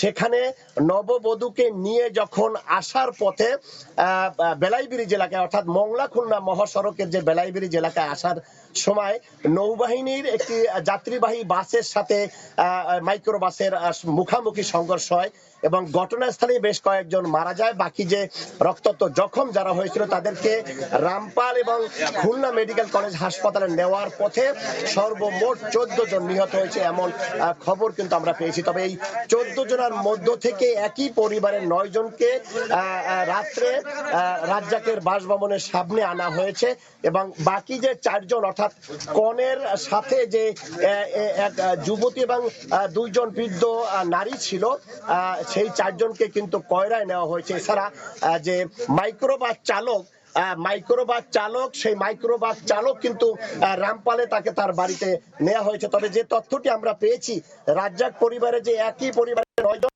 তার মধ্যে রয়েছে রাজ্জাক 2 ছেলে, 1 মেয়ে, পুত্র নাতি রয়েছে। তবে এই যে 9 জনের মধ্যে 6 জন পুরুষ এবং 4 জন নারী, তার ভিতরে 4 জন শিশু রয়েছে, এমনটি জানিয়েছে পরিবারের পক্ষ থেকে। এখানে যে শোকের ছায়া নেমেছে এলাকায়, যে এটা হলো মর্মান্তিক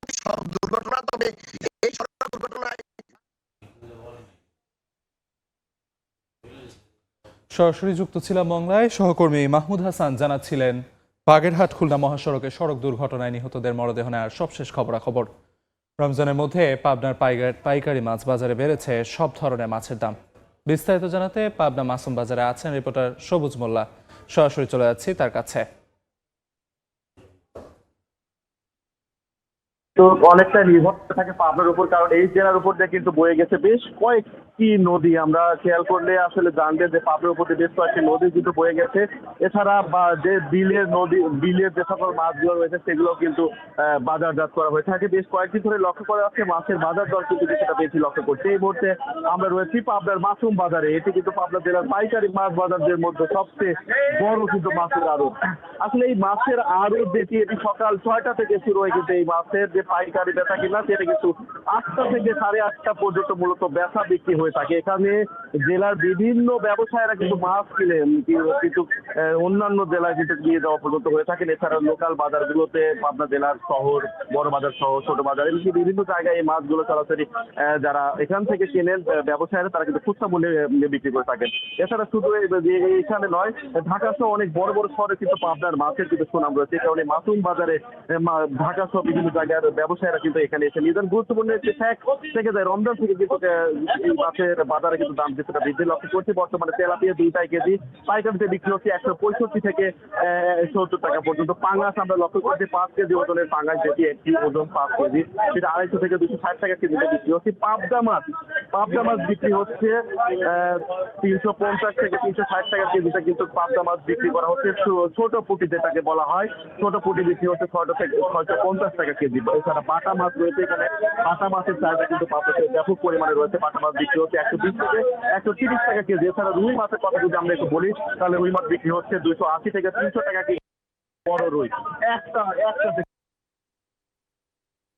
সেটা কিন্তু বিক্রি হচ্ছে 140 থেকে 150 টাকা। ছোট সিলভার বিক্রি হচ্ছে 110 থেকে 150 টাকা পর্যন্ত। ট্যাংরা বিক্রি হচ্ছে যে বিলের ট্যাংরা আছে এবং হচ্ছে চাষ করা ট্যাংরা সব মিলে 500 থেকে 600 টাকা পর্যন্ত বিক্রি করা হচ্ছে।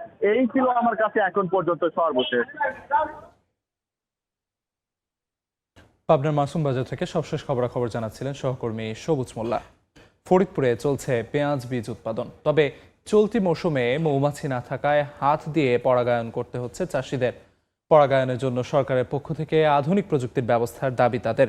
আর আবাদ বাড়াতে কৃষকদের সব ধরনের সহযোগিতার আশ্বাস কৃষি বিভাগের। শিকদার সজলে পাঠানো তথ্য ও ছবি নিয়ে রিপোর্ট। বিস্তীর্ণ এলাকা জুড়ে পেঁয়াজ ফুলের গালিচা। ফুল পরিপক্ক হওয়ায় হাত দিয়ে পরাগায়নে ব্যস্ত শ্রমিকরা।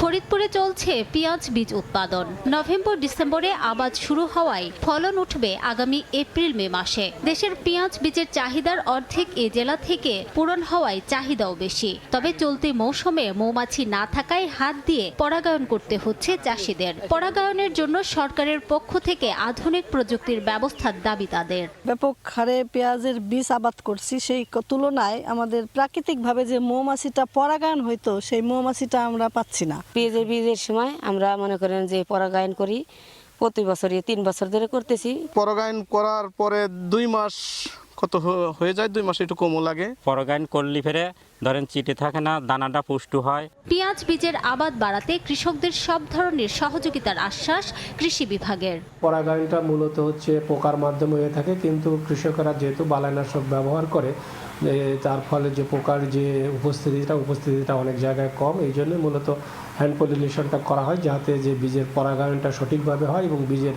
গুণগত মান যেন ভালো থাকে। কৃষি বিভাগের তথ্য মতে চলতি মৌসুমে ফরিদপুরে 1865 হেক্টর জমিতে পেঁয়াজ বীজ আবাদ হয়েছে। উৎপাদনের লক্ষ্যমাত্রা নির্ধারণ করা হয়েছে 1100 মেট্রিক টন, যা থেকে বাণিজ্য হবে অন্তত 400 কোটি টাকা।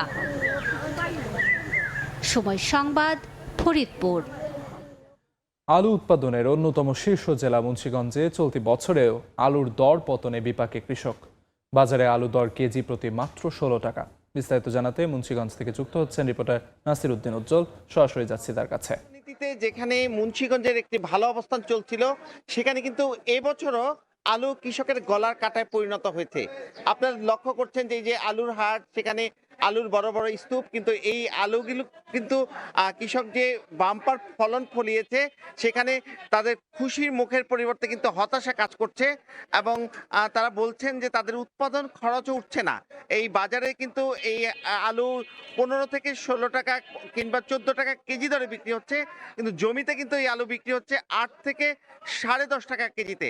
এবং এই জমিতে যে আলু উত্তোলন করবার মতো যে শ্রমিক খরচ, এই খরচ অনেকটা তুলতে পারছে না বলে কিন্তু কৃষক অনেকে এখন আলু ও জমিতে ফেলে রেখেছেন। এবং এই মুন্সিগঞ্জের যে 34,660 হেক্টর জমিতে আলু রোপণ হয়েছে, এই আলুর কিন্তু প্রায় 10.5 লাখ মেট্রিক টন উৎপাদন হওয়ার যে কথা বলেছেন কৃষি বিভাগ, কিন্তু এ পর্যন্ত কিন্তু 4 ভাগের 1 ভাগ জমির আলু উত্তোলন করা হয়েছে। সেখানে কিন্তু আলুর এই দর পতন, আর বাকি জমির আলু তোলার পরে যে এই দর আরো নিচে নামিয়ে যাওয়ার আশঙ্কা রয়েছে, সেই বিষয়ে কিন্তু কৃষি বিশেষজ্ঞ বা কৃষকরা ভাবনায় পড়ে গেছেন।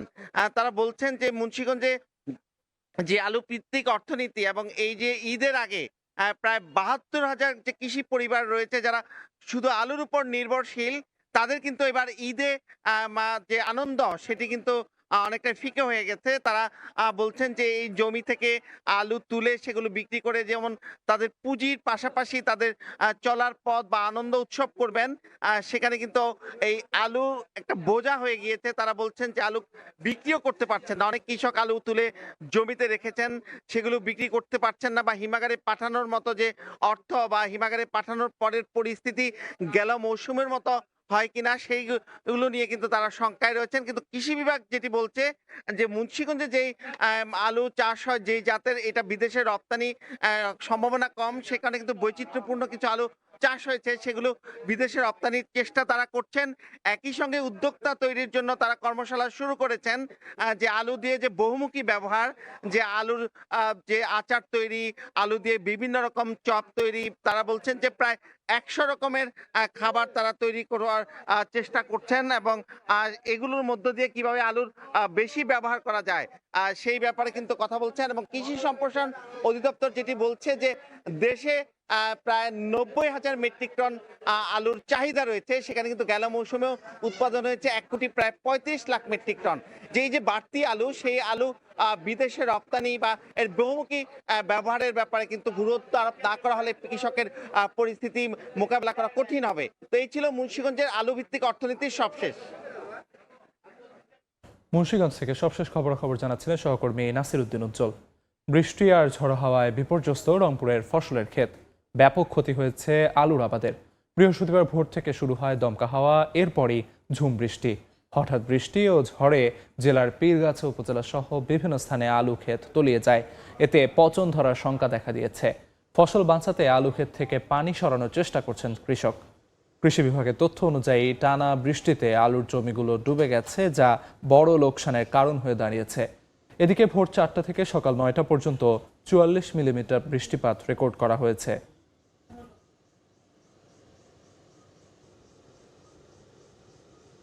এমনি তো আলুর দাম নাই, আবার ফিরে যে এইভাবে বৃষ্টিতে পানি তলিয়ে গেছে এই অবস্থায়। বৃষ্টির ডাঙে সব মাটির থেকে সব আলু উপরে বাইরে আসছে, প্রচুর পরিমাণ ক্ষতি। বর্তমান যে পানি আসছে, পানি এখনো খেতে আইলে বসিয়েছে। এমনিতে তো বাজার নাই, আরো যদি এরকম সমস্যা হয় তাহলে তো একেবারে মাঠে মাঠার আমরা। কিশোরগঞ্জের মিঠামইনের হাওরে ঘোড়াউচরা নদীতে নির্মাণ করা হচ্ছে 1.2 কিলোমিটার দীর্ঘ সেতু। এরই মধ্যে মূল প্রকল্পের 55% কাজ শেষ হয়েছে। এর ফলে হাওড় অঞ্চলের সড়ক যোগাযোগের ক্ষেত্রে নতুন দিগন্তের সূচনার আশা এলাকাবাসীর। আর আগামী 1 বছরের মধ্যে নির্মাণ কাজ শেষ করার আশ্বাস কর্তৃপক্ষের। নূর মোহাম্মদের পাঠানো তথ্য ও ছবি নিয়ে রিপোর্ট। চারপাশে বিস্তীর্ণ হাওর, মাঝে ঘোড়াউত্রা নদীতে চলছে দীর্ঘ সেতু নির্মাণের কর্মযজ্ঞ। কোথাও চলছে পাইল, আবার কোথাও চলছে গার্ডারের কাজ। কিশোরগঞ্জের মিঠামইন উপজেলার শান্তিপুর ও গোপদিঘি এলাকাকে যুক্ত করে হাওড় অঞ্চলে নির্মাণ করা হচ্ছে 1.2 কিলোমিটার দীর্ঘ সেতু, যা হতে চলেছে জেলার সবচেয়ে বড় সেতু। এলাকাবাসী বলছেন, সেতু না থাকায় এতদিন যাতায়াতে চরম ভোগান্তি পোহাতে হতো তাদের। সেতুটি নির্মাণ হলে মিঠামইনের হাওড় অঞ্চলে সড়ক যোগাযোগের ক্ষেত্রে নতুন দিগন্তের সূচনা হবে। রাত্রেবেলা আসা যাওয়া, শহরের সাথে যোগাযোগ বিচ্ছিন্ন হয়, এরপরে অনেক কষ্ট করে যেতে হয়। ব্রিজটা আমাদের অনেক উপকার হবে। জরুরি রোগী টুগী তাহে এই দুইটা নদী পারাপার কইরা গাড়ি দেওয়া যাইতে অনেক সময়ের ব্যাপার, অনেক কঠিন একটা ব্যাপার। ব্রিজ হইলে দ্রুত আমরা কিশোরগঞ্জে যাইতে পারবো, আমাদের ধান পান আনতে পারবো, আমরা উটো চালায় গাড়ি চালায় আমরা চলতে পারবো। বিভিন্ন ধরনের ঝড়ে তুফানে দুর্ঘটনা ঘটে, এমন অনেক লোক পানিতে পড়ে যায়, মারা যায়। কর্তৃপক্ষ বলছে এর মধ্যে মূল প্রকল্পের ৫৫% কাজ শেষ হয়েছে। আগামী ১ বছরের মধ্যে নির্মাণ কাজ শেষ করার আশ্বাস সংশ্লিষ্ট কর্মকর্তার। হাওরের পরিবেশের সাথে সংযুক্ত রেখে ওই পার মাটি ফিলিং করে গার্ডারের কাজ শুরু করেছে এবং এইবারে স্টেজিং করে কাজ আগায় নিচ্ছে। অল্প কিছুদিনের মধ্যে ব্রিজের সাব স্ট্রাকচারের সমস্ত কাজই সম্পন্ন হয়ে যাবে এবং আমরা ব্রিজের যে উপরের যে অংশগুলোর কাজ সেগুলো আরো দ্রুত বাস্তবায়ন করতে পারবো এবং ব্রিজটা আরো দ্রুতই দৃশ্যমান হবে। এলজিইডির তথ্য মতে সেতুটি নির্মাণে ব্যয় ধরা হয়েছে ১৪৫,৬৫,৬০,০০০ টাকা। সময় সংবাদ, কিশোরগঞ্জ। নরসিংদীর ৭১টি ইউনিয়ন পরিষদের মধ্যে ২৪টির নেই নিজস্ব কোনো ভবন। কোথাও জরাজীর্ণ টিনশেড ভবন, আবার কোথাও ভাড়া বাসা বা দোকানে চলছে পরিষদের কাজ। এতে ঝুঁকির মুখে গুরুত্বপূর্ণ নথিপত্র, জন্ম নিবন্ধন, টিকা কার্ড সহ বিভিন্ন নাগরিক সেবা পেতে ভোগান্তি পোহাতে হচ্ছে জেলাবাসীকে। আশিকুর রহমান পিয়ালে পাঠানো তথ্য ও ছবি নিয়ে রিপোর্ট। ৬টি উপজেলা নিয়ে ১৯৮৪ সালে ঢাকা জেলার মহকুমার থেকে জেলায় উন্নীত হয় নরসিংদী। দেশের শিল্প, কৃষি ও শিক্ষা খাতে গুরুত্বপূর্ণ ভূমিকা রাখায় এ জেলার ৭১টি ইউনিয়ন পরিষদের মধ্যে ২৪টিরই নেই নিজস্ব আধুনিক ভবন। অনেক পরিষদে নেই নিজস্ব কোনো জমি। জরাজীর্ণ টিনশেড বিল্ডিং, ভাড়া বাসা বা দোকানে চলছে পরিষদের কাজ। এতে ঝুঁকির মুখে গুরুত্বপূর্ণ নথিপত্র, জন্ম নিবন্ধন, টিকা কার্ড সহ বিভিন্ন নাগরিক সেবা পেতে ভোগান্তি পোহাতে হয় জেলাবাসীকে। দীর্ঘদিন যাবৎ এই অফিসটা পরিত্যক্ত। প্রথম যে একটা মূল ভবন ছিল এটা পরিত্যক্ত অবস্থায়। বর্ষাকালে হাঁটু পানি, টিসিবির মাল আসে, এগুলো দিতে পারে না সঠিক সময়ে, যার কারণে মালের বিভিন্ন দ্রব্যপণ্যের মানহানি হয়ে থাকে। আমাদের এখানে ইউনিয়ন ভবন হওয়ার কথা দীর্ঘদিন যাবৎ আমরা শুনে আসতেছি, ইউনিয়ন ভবন হচ্ছে না। ইউনিয়ন পরিষদরা এটা মেরামত করা অথবা নতুন করে করা একবারই জরুরি। গভীর আবেদন নিবেদন জানাচ্ছি সরকার যেন অনতি বিলম্বে এখানে একটা ভালো একটা বিল্ডিং ব্যবস্থা, মাল্টিপল বিল্ডিং করে দেন। জেলা প্রশাসন জানিয়েছে যেসব ইউনিয়ন পরিষদের নিজস্ব জমি রয়েছে সেখানে নতুন ভবন নির্মাণের প্রস্তাব মন্ত্রণালয়ে পাঠানো হয়েছে। তাদের ২৫% বেশি জমি রয়েছে, তাদের ক্ষেত্রে নতুন ভবন তৈরি করার জন্য সরকার নির্দিষ্ট নিয়মে মন্ত্রণালয়ে প্রস্তাব প্রেরণ করা হচ্ছে। আর যাদের নেই তাদের বিষয়ে আমরা মন্ত্রণালয়ে সেখানে ইউনিয়ন পরিষদ করা যায় কিনা সেই বিষয়টা আমরা প্রস্তাব করছি। নরসিংদীর উপজেলা ৬টি, এর মধ্যে সদরে ৭টি, শিবপুরে ২টি, রায়পুরায় ৯টি, মনোহরদীতে ৩টি এবং বেলাবতে ৩টি ইউনিয়ন পরিষদের নেই নিজস্ব ভবন। সময় সংবাদ, নরসিংদী। শহীদ রাষ্ট্রপতি জিয়াউর রহমান এবং প্রয়াত সাবেক প্রধানমন্ত্রী বিএনপি চেয়ারপারসন বেগম খালেদা জিয়ার আত্মার মাগফিরাত কামনায় বিএনপির মালদ্বীপ শাখার উদ্যোগে ইফতার ও দোয়া মাহফিল অনুষ্ঠিত হয়েছে। স্থানীয় সময় বৃহস্পতিবার রাজধানী মালের একটি অভিজাত রেস্তোরাঁয় এ আয়োজন করা হয়। এতে অংশ নেন বাংলাদেশ হাইকমিশনের উচ্চ পদস্থ কর্মকর্তা, মালদ্বীপ বিএনপি ও এর সহযোগী সংগঠনের নেতা কর্মী সহ প্রবাসী বাংলাদেশিরা। এ সময় শহীদ রাষ্ট্রপতি জিয়াউর রহমান, বেগম জিয়া এবং গণতান্ত্রিক আন্দোলন সংগ্রামে নিহত সব শহীদদের রুহের মাগফিরাত কামনার পাশাপাশি নবনির্বাচিত বাংলাদেশ সরকারের সাফল্য কামনা করে বিশেষ মোনাজাত করা হয়। ৬ বছর পর পুনরায় মালে ঢাকা মালে ফ্লাইট চালু করল মালদ্বীপিয়ান এয়ারলাইন্স। আপাতত সপ্তাহে 2টি ফ্লাইট পরিচালনা করবে সংস্থাটি। নয়নাভিরাম নীল জলরাশির দেশ মালদ্বীপ। সমুদ্রের মাঝে ছড়িয়ে থাকা হাজারের বেশি দ্বীপ নিয়ে গঠিত দক্ষিণ এশিয়ার দেশটি। মূল ভূখণ্ড আয়তনে ছোট হলেও বিশ্ব পর্যটকদের জন্য অত্যন্ত আকর্ষণীয়, নান্দনিকতা যেখানে প্রশান্তিময় করে ভ্রমণ পিপাসুদের। বিশ্ব পর্যটনের চ্যাম্পিয়ন দেশটি এবার দীর্ঘ ৬ বছর পর আবারও বাংলাদেশের সাথে সরাসরি যোগাযোগ শুরু করেছে আকাশপথে। মালদ্বীপের জাতীয় উড়োজাহাজ সংস্থা মালদ্বীপিয়ান এয়ারলাইন্সের উদ্বোধনী ফ্লাইটটি বৃহস্পতিবার ভোর ৫টা ২০ মিনিটে হযরত শাহজালাল আন্তর্জাতিক বিমানবন্দরে অবতরণ করে। এ সময় ঐতিহ্যবাহী ওয়াটার ক্যানন স্যালুটের মাধ্যমে মালে ঢাকা মালে সরাসরি ফ্লাইটকে স্বাগত জানানো হয়। প্রাথমিকভাবে এই রুটে সপ্তাহে 2 দিন রোববার ও বৃহস্পতিবার ফ্লাইট পরিচালিত হবে। রিটার্ন টিকিটের ভাড়া শুরু $৩৯৯ মার্কিন, যা বাংলাদেশি মুদ্রায় প্রায় ৪৭,৮৮০ টাকা। যাত্রীরা 30 কেজি ব্যাগেজ সুবিধা ও বিনামূল্যে অনবোর্ড খাবার সুবিধা পাবেন। উদ্বোধনী ফ্লাইট মালদ্বীপিয়ান একটি A320 মডেলের এয়ারবাস পূর্ণযাত্রী নিয়ে ঢাকা অবতরণ করে এবং একই দিন সকাল 6:20 ঢাকা থেকে মালের উদ্দেশ্যে যাত্রা করে। নতুনভাবে ফ্লাইট চালুর মধ্য দিয়ে দেশটিতে থাকা প্রবাসী বাংলাদেশিদের যাতায়াত সহজ করা সহ বাংলাদেশ ও মালদ্বীপের দ্বিপাক্ষিক সম্পর্ক আরও গভীর হবে বলে মনে করেন সংশ্লিষ্টরা। এদিকে টিকিট বিক্রি, অর্থ লেনদেনের স্বচ্ছতার অভাব এবং টাকা পাচারের অভিযোগ ওঠায় ঢাকা দক্ষিণ কোরিয়া রুটে পরিচালিত নন শিডিউল যাত্রীবাহী চার্টার্ড ফ্লাইট সাময়িকভাবে স্থগিত করেছে বাংলাদেশ বেসামরিক বিমান চলাচল কর্তৃপক্ষ বেবিচর। কাজল আব্দুল্লাহ, সময় সংবাদ, ঢাকা। ইরান যুদ্ধের প্রভাবে ভারতের বিভিন্ন জায়গায় সিলিন্ডার গ্যাসের যোগান নিয়ে সমস্যা দেখা দিয়েছে। পাম্পে দীর্ঘ লাইনে দাঁড়াতে দেখা যায় চালকদের, ভোগান্তিতে পড়েছেন সাধারণ গ্রাহক এবং ছোট খাবারের দোকানদাররাও। কলকাতা ধর্মতলার অফিস পাড়া ডেকার্স লেনেও প্রভাব পড়েছে। বিস্তারিত জানাচ্ছেন সুব্রত আচার্য, ছবি তুলেছেন বিশ্বজিৎ দাস। পেট্রোল পাম্পের সামনে বোর্ড ঝুলিয়ে হঠাৎ করেই বাড়ানো হয়েছে এলপি গ্যাসের দাম। অন্যদিকে পাম্পের সামনে দীর্ঘ লাইন দিয়ে গ্যাস ভরার বিড়ম্বনাও। চরম ভোগান্তিতে পড়েছেন গাড়ি ও অটোরিকশার চালক, পরিবহন মালিকরাও। পরিসংখ্যান বলছে কলকাতায় প্রায় 97% অটো এলপিজি নির্ভর। প্রায় 200 রুটে চলে অটো পরিষেবা। সরকারি হিসেব অনুযায়ী কলকাতায় প্রায় 50,000 অটোরিকশা রয়েছে। এতে গড়ে প্রতিদিন প্রায় 40 লাখ যাত্রী বহন করা হয়। গ্যাস সংকটে অফিস টাইমে যাত্রীদের অপেক্ষা করতে হচ্ছে দীর্ঘ সময়। আগের মতো দ্রুত মিলছে না অটো। প্রায় 2.5 ঘন্টা দাঁড়িয়ে রয়েছি, গ্যাস তো অসুবিধা হচ্ছে। মালিকের গাড়ির জমা 400 টাকা, টাইম শেষ, তাহলে কি কামাবো আর কি ফ্যামিলি চালাবো? সব জায়গায় একই সমস্যা হচ্ছে। আমরা তো সাধারণ মানুষ, আমরা গাড়ি চালিয়ে খাই। কিলো 1 কেজিতে 5 টাকা 6 টাকা করে বাড়িয়ে দিলে আমরা কোথায় যাবো সাধারণ ঘরের লোক? চাপ পড়েছে খাবারের দোকানেও। ধর্মতলার ডেকার্স লেন, এসপ্ল্যানেড সহ অফিস পাড়ার বহু ছোট বড় হোটেল, ভাতের দোকান ও রাস্তার খাবারের স্টল বাণিজ্যিক গ্যাসের ওপর নির্ভরশীল। যোগান কমার পাশাপাশি কালোবাজারে সিলিন্ডারের দাম বেড়ে 2000 থেকে 3000-এ ওঠার অভিযোগও উঠেছে। ফলে বেড়েছে খাবারের দামও। গ্যাস কোথাও নেই, ডিলারদের কাছে কোনো গ্যাস নেই, তা কোথা থেকে করবো? স্টক রাখা যায় নাকি? সিলিন্ডার আছে, যা টুকটাক এদিক ওদিক করে চালাতে হচ্ছে, অনেক আইটেম বন্ধ করে দেওয়া হয়েছে। পশ্চিমবঙ্গের গ্যাসের দৈনিক চাহিদা প্রায় 5 লাখ সিলিন্ডার। সেখানে সাম্প্রতিক সময়ে বুকিং 7,50,000-এরও বেশি ছুঁয়েছে বলে দাবি করছে ভারতীয় গণমাধ্যম। এর আগে রান্নার গ্যাস ও বাণিজ্যিক গ্যাসের দাম বাড়ায় কেন্দ্রীয় সরকার। শুধু তাই নয়, চাহিদা এবং যোগান স্বাভাবিক রাখতে বাড়তি নিয়ম নীতিও শিথিল করেছে প্রশাসন। সুব্রত আচার্য, সময় সংবাদ, কলকাতা। যুক্তরাষ্ট্রের মিশিগানে একটি ইহুদি উপাসনালয়ে গুলির ঘটনা ঘটেছে। ঘটনাস্থলে গুলিতে সন্দেহভাজন হামলাকারী নিহত হয়েছেন বলে জানিয়েছে কর্তৃপক্ষ। তবে পুলিশের গুলিতে নাকি নিজেই আত্মহত্যা করেছে তা এখনও নিশ্চিত নয়। ঘটনার সময় ভবনের ভেতরে ছিল শতাধিক শিশু ও কর্মী, তবে বড় ধরনের হতাহতের কোনো খবর পাওয়া যায়নি। হামলার ঘটনা গুরুত্বের সঙ্গে তদন্তের কথা জানিয়েছেন মার্কিন প্রেসিডেন্ট ডোনাল্ড ট্রাম্প।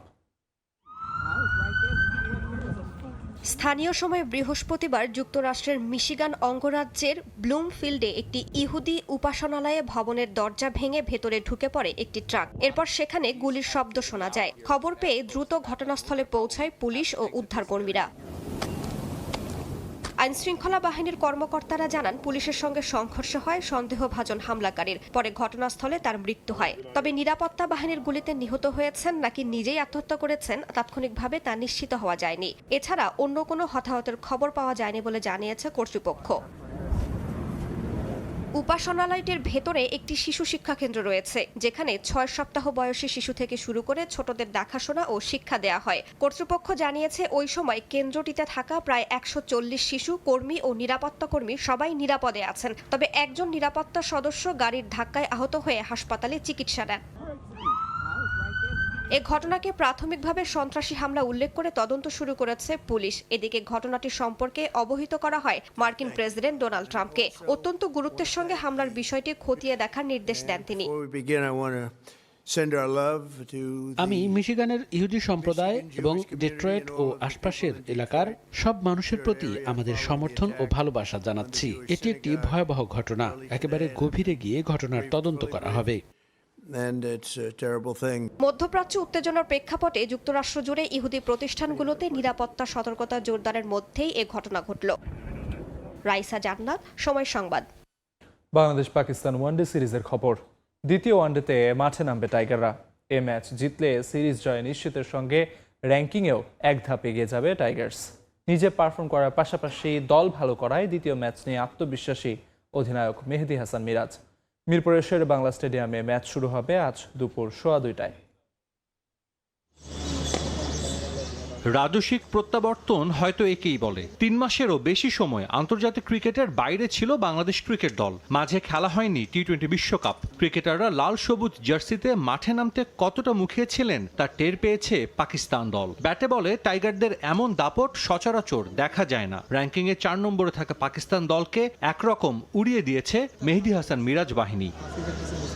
ক্যারিয়ারে প্রথমবারের মতো ফাইফার তুলে নেন নাহিদ রানা। দারুণ ছন্দে থাকা ফিল সিমন্স শিষ্যদের সামনে এখন সিরিজ জয়ের মিশন। উইনিং কম্বিনেশন ধরে রেখেই মাঠে নামার প্রবল সম্ভাবনা লাল সবুজদের। দ্বিতীয় ওয়ানডের আগে বিশ্রামে কাটিয়েছে দু দল। দ্বিতীয় ম্যাচটা জিতলে র্যাঙ্কিংয়েও এগিয়ে যাবে বাংলাদেশ। সেটা মাথায় রেখেই মাঠে নামবে টাইগার্স। ম্যাচটা উইন হয়েছি, এটা আমাদের জন্য একটা পজিটিভ সাইড, যেহেতু আমাদের এবছর ওডিআই অনেক বেশি ম্যাচ এবং আমাদের র্যাঙ্কিংয়ের একটা ব্যাপার আছে। তো যেহেতু স্টার্টটা ভালো হয়েছে, খুবই ভালো লাগছে। বল হাতে গেল বছরটা ভালো কাটেনি মেহেদী হাসান মিরাজের। 11 ম্যাচে পেয়েছেন 11 উইকেট। তবে মিরপুরে প্রথম ওয়ানডেতে দেখা গেছে পুরনো মিরাজের ঝলক। যদিও তার পুরো 10 ওভার করা নিয়ে কিছুটা সমালোচনা হচ্ছে, কিন্তু নিজে ছন্দে ফেরাতেই খুশি অধিনায়ক। মাঝখানে একটু বোলিংটা নিয়ে একটু স্ট্রাগল করছিলাম, বাট কোথায় আমার ইমপ্রুভ করতে হবে সেটা আমি খুব ভালো করেই জানি। সেটা নিয়ে আমি কাজ করেছি এবং বিসিএলেও 2টা ম্যাচ খেলেছি, ওখানেও সেটা নিয়ে কাজ করার চেষ্টা করেছি। কালকে বোলিংটা আমার জন্য অনেক বেশি কন্ট্রোল ছিল এবং বলের লাইন লেন্থটা খুব ভালো জায়গায় ছিল এবং উইকেটটা অনেক ভালো উইকেট ছিল। এই উইকেটে যদি লাইন লেন্থ মেনটেন করে না বল করতে পারতাম তাহলে হয়তো রান হয়ে যেত, উইকেটও বের করতে পারতাম না। অসহায় আত্মসমর্পণের পর দেশের তুমুল সমালোচনার শিকার শাহিন শাহ আফ্রিদির দল। অভিজ্ঞদের বাদ দিয়ে দল গড়ার মূল্য দিতে হয়েছে বড় হার দিয়ে। এ ম্যাচ হারলেই সিরিজ খোয়াবে মেন ইন গ্রিন। মাইক হাসানের দল মরিয়া থাকবে জয় তুলে নিতে। সাজিদ মুস্তাহিদ, সময় সংবাদ। পাকিস্তানের বিপক্ষে প্রথম ম্যাচে প্রত্যাশার চেয়ে অনেক বেশি ভালো খেলেছে বাংলাদেশ। নাহিদ রানার পারফরমেন্সে মুগ্ধ সাবেকরা। তবে পাকিস্তানের মতো দল যে কোনো সময় ঘুরে দাঁড়ানোর সামর্থ্য রাখে। তাই দ্বিতীয় ম্যাচে সতর্ক থাকার পরামর্শ সাবেক অধিনায়ক হাবিবুল বাশার সুমনের। 2027 বিশ্বকাপের কথা মাথায় রেখে এই সিরিজে মিরপুর স্টেডিয়ামে স্পোর্টিং উইকেট তৈরির প্রত্যাশা করেছেন, প্রশংসাও করেছেন হাবিবুল বাশার।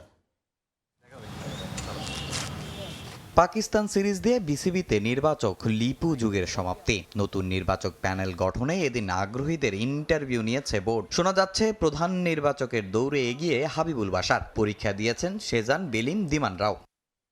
শেষ অ্যাসাইনমেন্টের প্রথম ম্যাচে লিপুকে স্মরণীয় মুহূর্ত উপহার দিয়েছে ক্রিকেটাররা। টি-20 বিশ্বকাপ ইস্যুতে টালমাটাল পরিস্থিতি কাটিয়ে প্রায় 100 দিনের বিরতি শেষে আন্তর্জাতিক ক্রিকেটে দাপুটে প্রত্যাবর্তন বাংলাদেশের। নাহিদ তামিম জাদুতে রীতিমতো উড়ে গেছে পাকিস্তান। এতটা অবশ্য ভাবেননি কেউই। এতটা প্রত্যাশা অবশ্যই ছিল না। খুব ভালো স্টার্ট হলো আমাদের যে প্ল্যান করে বাংলাদেশ এগোচ্ছে নেক্সট ওয়ার্ল্ড কাপের হিসাবে, সেই হিসাবে সিজনের প্রথম, আমি সিজনের ধরবো, সিজনের প্রথম ম্যাচটা খুব ভালো কাটলো। ব্যাটিংটাও ভালো হয়েছে। দেখেন, আমরা কিন্তু বরাবরই আমাদের স্পিনের উপর ডিপেন্ড। যখন ফাস্ট বলে এরকম বোলিং করে তখন আমরা খুব এক্সাইটেড হয়ে যাই। এটা খুবই ভালো, এটা কনসিস্টেন্টটা ইম্পর্টেন্ট। যেমন একটা দল কখন ভালো হয়, আপনি যখন প্রতিটা ডিপার্টমেন্টে ভালো খেলা শুরু করেন। ঘরের মাঠে বড় জয় আগেও পেয়েছে বাংলাদেশ, তবে সমস্যা ধারাবাহিকতার। বিদেশের মাটি বা বড় মঞ্চে গেলেই ছন্দ হারিয়ে ফেলে টাইগাররা। তাই বিশ্বকাপের আগে সাবেকদের চাওয়া 3 বিভাগেই উন্নতির ধারা বজায় রাখবে বাংলাদেশ। ভেরি ইম্পর্টেন্ট, আমার কাছে মনে হয় সবচেয়ে বেশি গুরুত্বপূর্ণ আমাদের এই পারফরমেন্সটা যেন ধারাবাহিক থাকে, যেন ওয়ান অফ পারফরমেন্স না হয়। এটাই যেন আমাদের ক্রিকেট যেন এমন হয়। আমাদের একটা ক্রিকেটের একটা সিগনেচার থাকা উচিত যে বাংলাদেশ ক্রিকেটটা এরকম, বাংলাদেশ টিম এরকম। সো আই হোপ যে এটাই আমাদের স্ট্যান্ডার্ড হবে এবং এই স্ট্যান্ডার্ডটা আমরা মেনটেন করবো। স্ট্যান্ডার্ডটা ব্যাপারে আমরা কনসিস্টেন্ট থাকবো। তবে 2027 বিশ্বকাপে সরাসরি খেলতে টাইগারদের এই সিরিজ জেতাটা খুব জরুরি। পাকিস্তান প্রথম ম্যাচে হারলেও তাদের হালকাভাবে নেয়ার কোনোই সুযোগ নেই। যদিও সাবেকদের স্বপ্ন সফররতদের হোয়াইট ওয়াশ করবে বাংলাদেশ। মিরপুরের উইকেটেরও প্রশংসা তাদের কণ্ঠে। পাকিস্তান খুব ভালো দল, ওরা অবশ্যই ঘুরে দাঁড়াতে চাইবে। বাট আমরাও যে ভালো দল সেটা আমরা জানি, সেটা প্রমাণ করাটা ধারাবাহিকভাবে খুব important. Credit goes to team management little bit, যে তারা সাহস দেখিয়েছেন যে তারা এই ধরনের উইকেটে খেলতে চান। অবশ্যই আমাদের সামনে যে ওয়ার্ল্ড কাপ আছে সেখানের কন্ডিশনটা সিমিলার থাকবে। তো সেক্ষেত্রে যখন আমরা অন্য দলের সাথে খেলবো, আমরা এই সাহসটা দেখে যে এরকম উইকেট চেয়েছি সেটা খুব গুরুত্বপূর্ণ ছিল এবং সেখানে আমরা প্লেয়ার রেসপন্ডও করেছি, হুইচ ইজ ভেরি গুড। দ্বিতীয় ম্যাচে বাংলাদেশের উইনিং কম্বিনেশন না ভাঙার সম্ভাবনাই বেশি, তবে সিরিজে টিকে থাকার মিশনে পাকিস্তান দলে আসতে পারে একাধিক পরিবর্তন। পেসার হারিস রৌফের ফেরাটা অনেকটাই নিশ্চিত। তামিম হোসেন, সময় সংবাদ, ঢাকা। প্রথম বাংলাদেশি ক্রিকেটার হিসেবে দ্য 100-এর দল পেলেন মোস্তাফিজুর রহমান। 1 লাখ পাউন্ডে নিলাম থেকে কাটার মাস্টারকে দলে ভেড়ালো বার্মিংহাম ফিনিক্স। বাংলাদেশি মুদ্রায় যা কিনা 1,64,00,000 টাকার বেশি। এদিকে ভারত পাকিস্তান দ্বন্দ্বকে একপাশে রেখে এই টুর্নামেন্টে পাকিস্তানি ক্রিকেটারদেরকে দলে ভেড়ালো ভারতীয় মালিকানাধীন ফ্র্যাঞ্চাইজি। রাজনৈতিক নোংরামিতে আইপিএল চুক্তি হাতছাড়া হয়েছে এই তো কিছুদিন আগে। বিতর্কের জেরে গোটা বিশ্বকাপই বয়কট করে বাংলাদেশ। আপাতত স্বস্তির খবর পেলেন ফিজ। বিশাল অঙ্কে তাকে দলে ভেড়ালো বার্মিংহাম ফিনিক্স।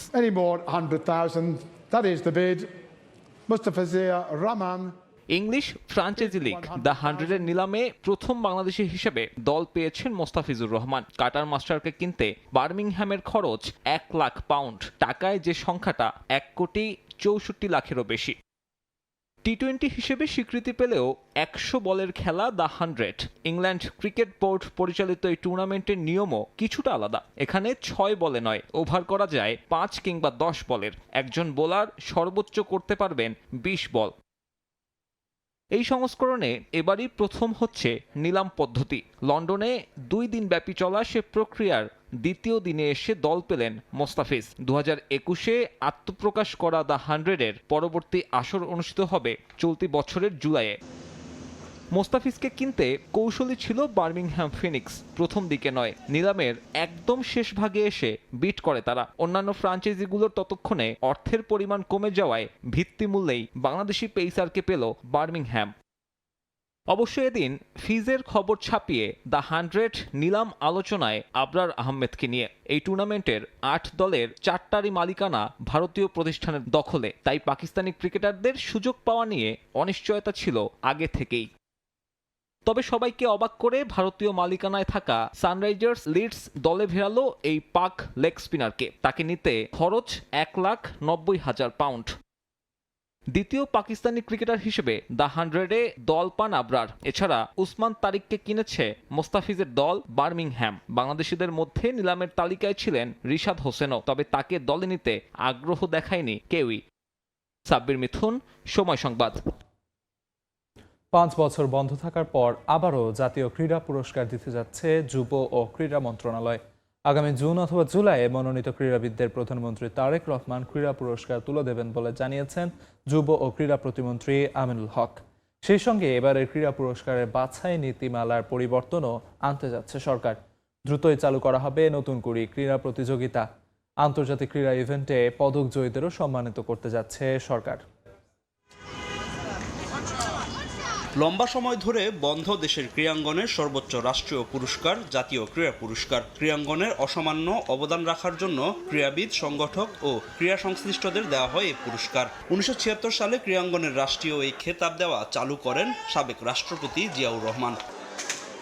অনিয়মিত এই পুরস্কার সবশেষ দেওয়া হয়েছিল 2020 সালে। ক্রীড়াক্ষেত্রের এই রাষ্ট্রীয় পুরস্কার আবারও চালু করতে যাচ্ছে যুব ও ক্রীড়া মন্ত্রণালয়। আগামী জুন অথবা জুলাই মাসে এই পুরস্কার বিজয়ীদের হাতে তুলে দিবেন প্রধানমন্ত্রী তারেক রহমান। 21, 22, 23, 24 এবং 25 এই 5টি বছরের যারা জাতীয় পুরস্কার প্রাপ্ত হবেন তাদেরকে আমরা আনুষ্ঠানিকভাবে আশা করছি জুন কিংবা জুলাইয়ের ভিতরে আমরা আমাদের মাননীয় প্রধানমন্ত্রীর উপস্থিতিতে আমরা তাদেরকে সেই জাতীয় পুরস্কার প্রদান করতে চাই। প্রতি বছর আমাদের যে জাতীয় পুরস্কার সেটা আমরা প্রতি বছরই আমরা দিয়ে তাদেরকে সেই সম্মাননাটুকু আমরা জানাতে চাই। জাতীয় ক্রীড়া পুরস্কারের বাছাই প্রক্রিয়ায়ও পরিবর্তন আনতে যাচ্ছে যুব ও ক্রীড়া মন্ত্রণালয়। বিগত সময়ে এই পুরস্কার দেওয়ার ক্ষেত্রে ছিল রাজনৈতিক প্রভাব, যা আর দেখতে চান না বর্তমান যুব ও ক্রীড়ামন্ত্রী আমিনুল হক। আমরা এই ক্রীড়া নীতিমালা আমরা কিছু পরিবর্তন করি এবং জাতীয় ক্রীড়া পুরস্কারের যে নীতিমালা রয়েছে সেখানে পরিবর্তন এনে আমরা একটি কমিটি করে দিয়ে যেটি সর্বজন স্বীকৃত একটি জাতীয় কমিটি হবে, যারা প্রতি বছর কারা এই বছরের সবচেয়ে যোগ্য যারা জাতীয় পুরস্কার প্রাপ্য সেই মানুষগুলোকে বাছাই করে আমরা সঠিকভাবে তাদেরকে মূল্যায়ন করতে চাই। এদিকে বয়সভিত্তিক পর্যায়ে খেলাধুলা তৃণমূল পর্যায়ে ছড়িয়ে দিতে নতুন করে ক্রীড়া প্রতিযোগিতা চালু করতে যাচ্ছে সরকার। আগামী 30 এপ্রিল যার উদ্বোধন করবেন প্রধানমন্ত্রী তারেক রহমান। ফুটবল, ক্রিকেট সহ প্রায় 7টি ইভেন্টকে আমরা বাছাই করে আমরা নতুন করে স্পোর্টস অনূর্ধ্ব 12 থেকে 14 বছরের প্রতিভাবান খেলোয়াড়দেরকে নিয়ে আমরা শুরু করতে যাচ্ছি এবং সেটি আনুষ্ঠানিকভাবে 30 এপ্রিল আমরা আশা করছি যে আমাদের মাননীয় প্রধানমন্ত্রী তিনি উদ্বোধন করবেন। এছাড়া গেল 6 মাসে ব্যক্তিগত ও দলীয়ভাবে আন্তর্জাতিক ক্রীড়াঙ্গনে পদক জয়ীদের আগামী 29 মার্চ সম্মাননা প্রদান করবে যুব ও ক্রীড়া মন্ত্রণালয়।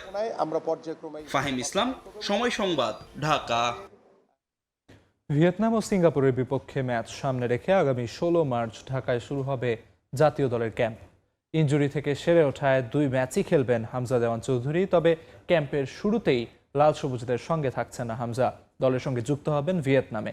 এদিকে ঢাকার ক্যাম্পে যোগ দেবেন সমিত সোম, ফাহমিদুল ও জায়ান আহমেদ। কিংস অ্যারেনায় 4 দিনের অনুশীলন শেষে 20 মার্চ ভিয়েতনাম যাবে লাল সবুজ দল। নারী দলের মিশন অস্ট্রেলিয়া শেষে বাফুফে সভাপতি ব্যস্ত জাতীয় দলের এশিয়ান কাপ বাছাইয়ে সিঙ্গাপুরের বিপক্ষে ম্যাচ নিয়ে। কাগজে কলমে এশিয়ান কাপের মূল পর্বে যাওয়ার রেস থেকে বাদ পড়েছে জামাল ভুঁইয়ারা। সিঙ্গাপুরের বিপক্ষে তাই নিয়ম রক্ষার ম্যাচ, তারপরও হালকাভাবে নিচ্ছে না জাতীয় দল ব্যবস্থাপনা কমিটি। এই ম্যাচের আগে 26 মার্চ ভিয়েতনামের বিপক্ষে প্রস্তুতি ম্যাচ খেলবে হামজা জামালরা। সিঙ্গাপুর ও ভিয়েতনাম ম্যাচ সামনে রেখে আগামী 16 মার্চ থেকে 30 ফুটবলার নিয়ে ক্যাম্প শুরু করবেন হেড কোচ হাবিয়ার কাবেরা। তবে ঢাকায় শুরু হওয়া ক্যাম্পে পাওয়া যাচ্ছে না দেশের ফুটবলের সবচেয়ে বড় তারকা হামজাকে। 21 মার্চ ইংলিশ চ্যাম্পিয়নশিপ লিগে ওয়াটফোর্ড ও লেস্টার সিটির ম্যাচ শেষে ভিয়েতনামে দলের সঙ্গে যুক্ত হবেন হামজা। তবে ক্যাম্পে শুরু থেকেই থাকছেন সমিত, ফাহমিদুল ও জায়ান। হামজা আমাদের সাথে ভিয়েতনামে 22 তারিখে মিট করবে, ও সরাসরি ভিয়েতনামে চলে আসবে। জায়ান 14 তারিখে ঢাকায় আসবে। জায়ান 14 তারিখে ঢাকায় আসবে, সমিত 15 তারিখে ঢাকায় আসবে, ফাহমিদুল 16 তারিখে ঢাকায় আসবে, তারেক গাজী 16 তারিখে ঢাকায় আসবে। বাংলাদেশ দল অনুশীলন করবে বসুন্ধরা কিংস অ্যারেনায়। জাতীয় স্টেডিয়ামের ঘাসের অবস্থা ভালো না থাকায় এই সিদ্ধান্ত নিয়েছে জাতীয় দল ব্যবস্থাপনা কমিটি। সেখান থেকে চূড়ান্ত দল বেছে নেবেন হাবিয়ার কাবরেরা। আগামী 20 মার্চ ভিয়েতনামে খেলার জন্য দেশ ছাড়বে বাংলাদেশ। 16 তারিখ থেকে 20 তারিখ পর্যন্ত আমরা থাকবো। 20 মার্চে ভিয়েতনামের উদ্দেশ্যে আমরা ফ্লাই করব। 21 তারিখে আমরা ভিয়েতনামে যাব এবং 27 মার্চ পর্যন্ত আমরা ভিয়েতনামে থাকব। যেহেতু আমাদের 31 তারিখে আমাদের খেলা সিঙ্গাপুরের সাথে, যার জন্য আমরা 27 মার্চে আমরা ওখান থেকে আমরা সিঙ্গাপুরের উদ্দেশ্যে রওনা হব। এদিকে জাতীয় দল ব্যবস্থাপনা কমিটির বৈঠকে ছিলেন না হেড কোচ হাবিয়ার কাবরেরা। ঘরোয়া লীগ শুরু হওয়ার আগে বাংলাদেশে ফিরলেও আবারও ছুটি কাটাতে স্পেন গেছেন তিনি। ফাহিম ইসলাম, সময় সংবাদ, ঢাকা। ফাইনালিসিমা নিয়ে নতুন সুসংবাদ।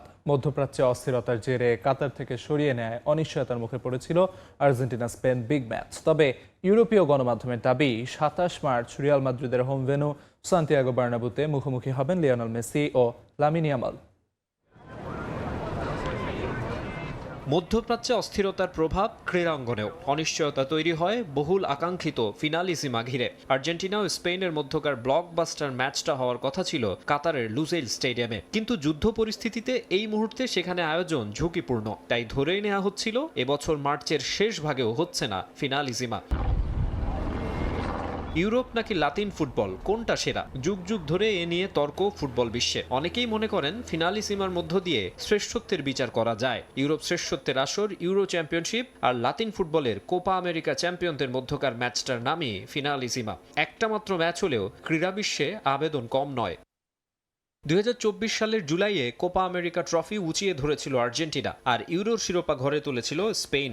নানা কারণে এরপর দুই মহাদেশের দুই চ্যাম্পিয়নদের লড়াই মাঠে গড়ায়নি। বিভিন্ন সময় সম্ভাব্য তারিখ শোনা গেলেও বারবার পিছিয়েছে তা।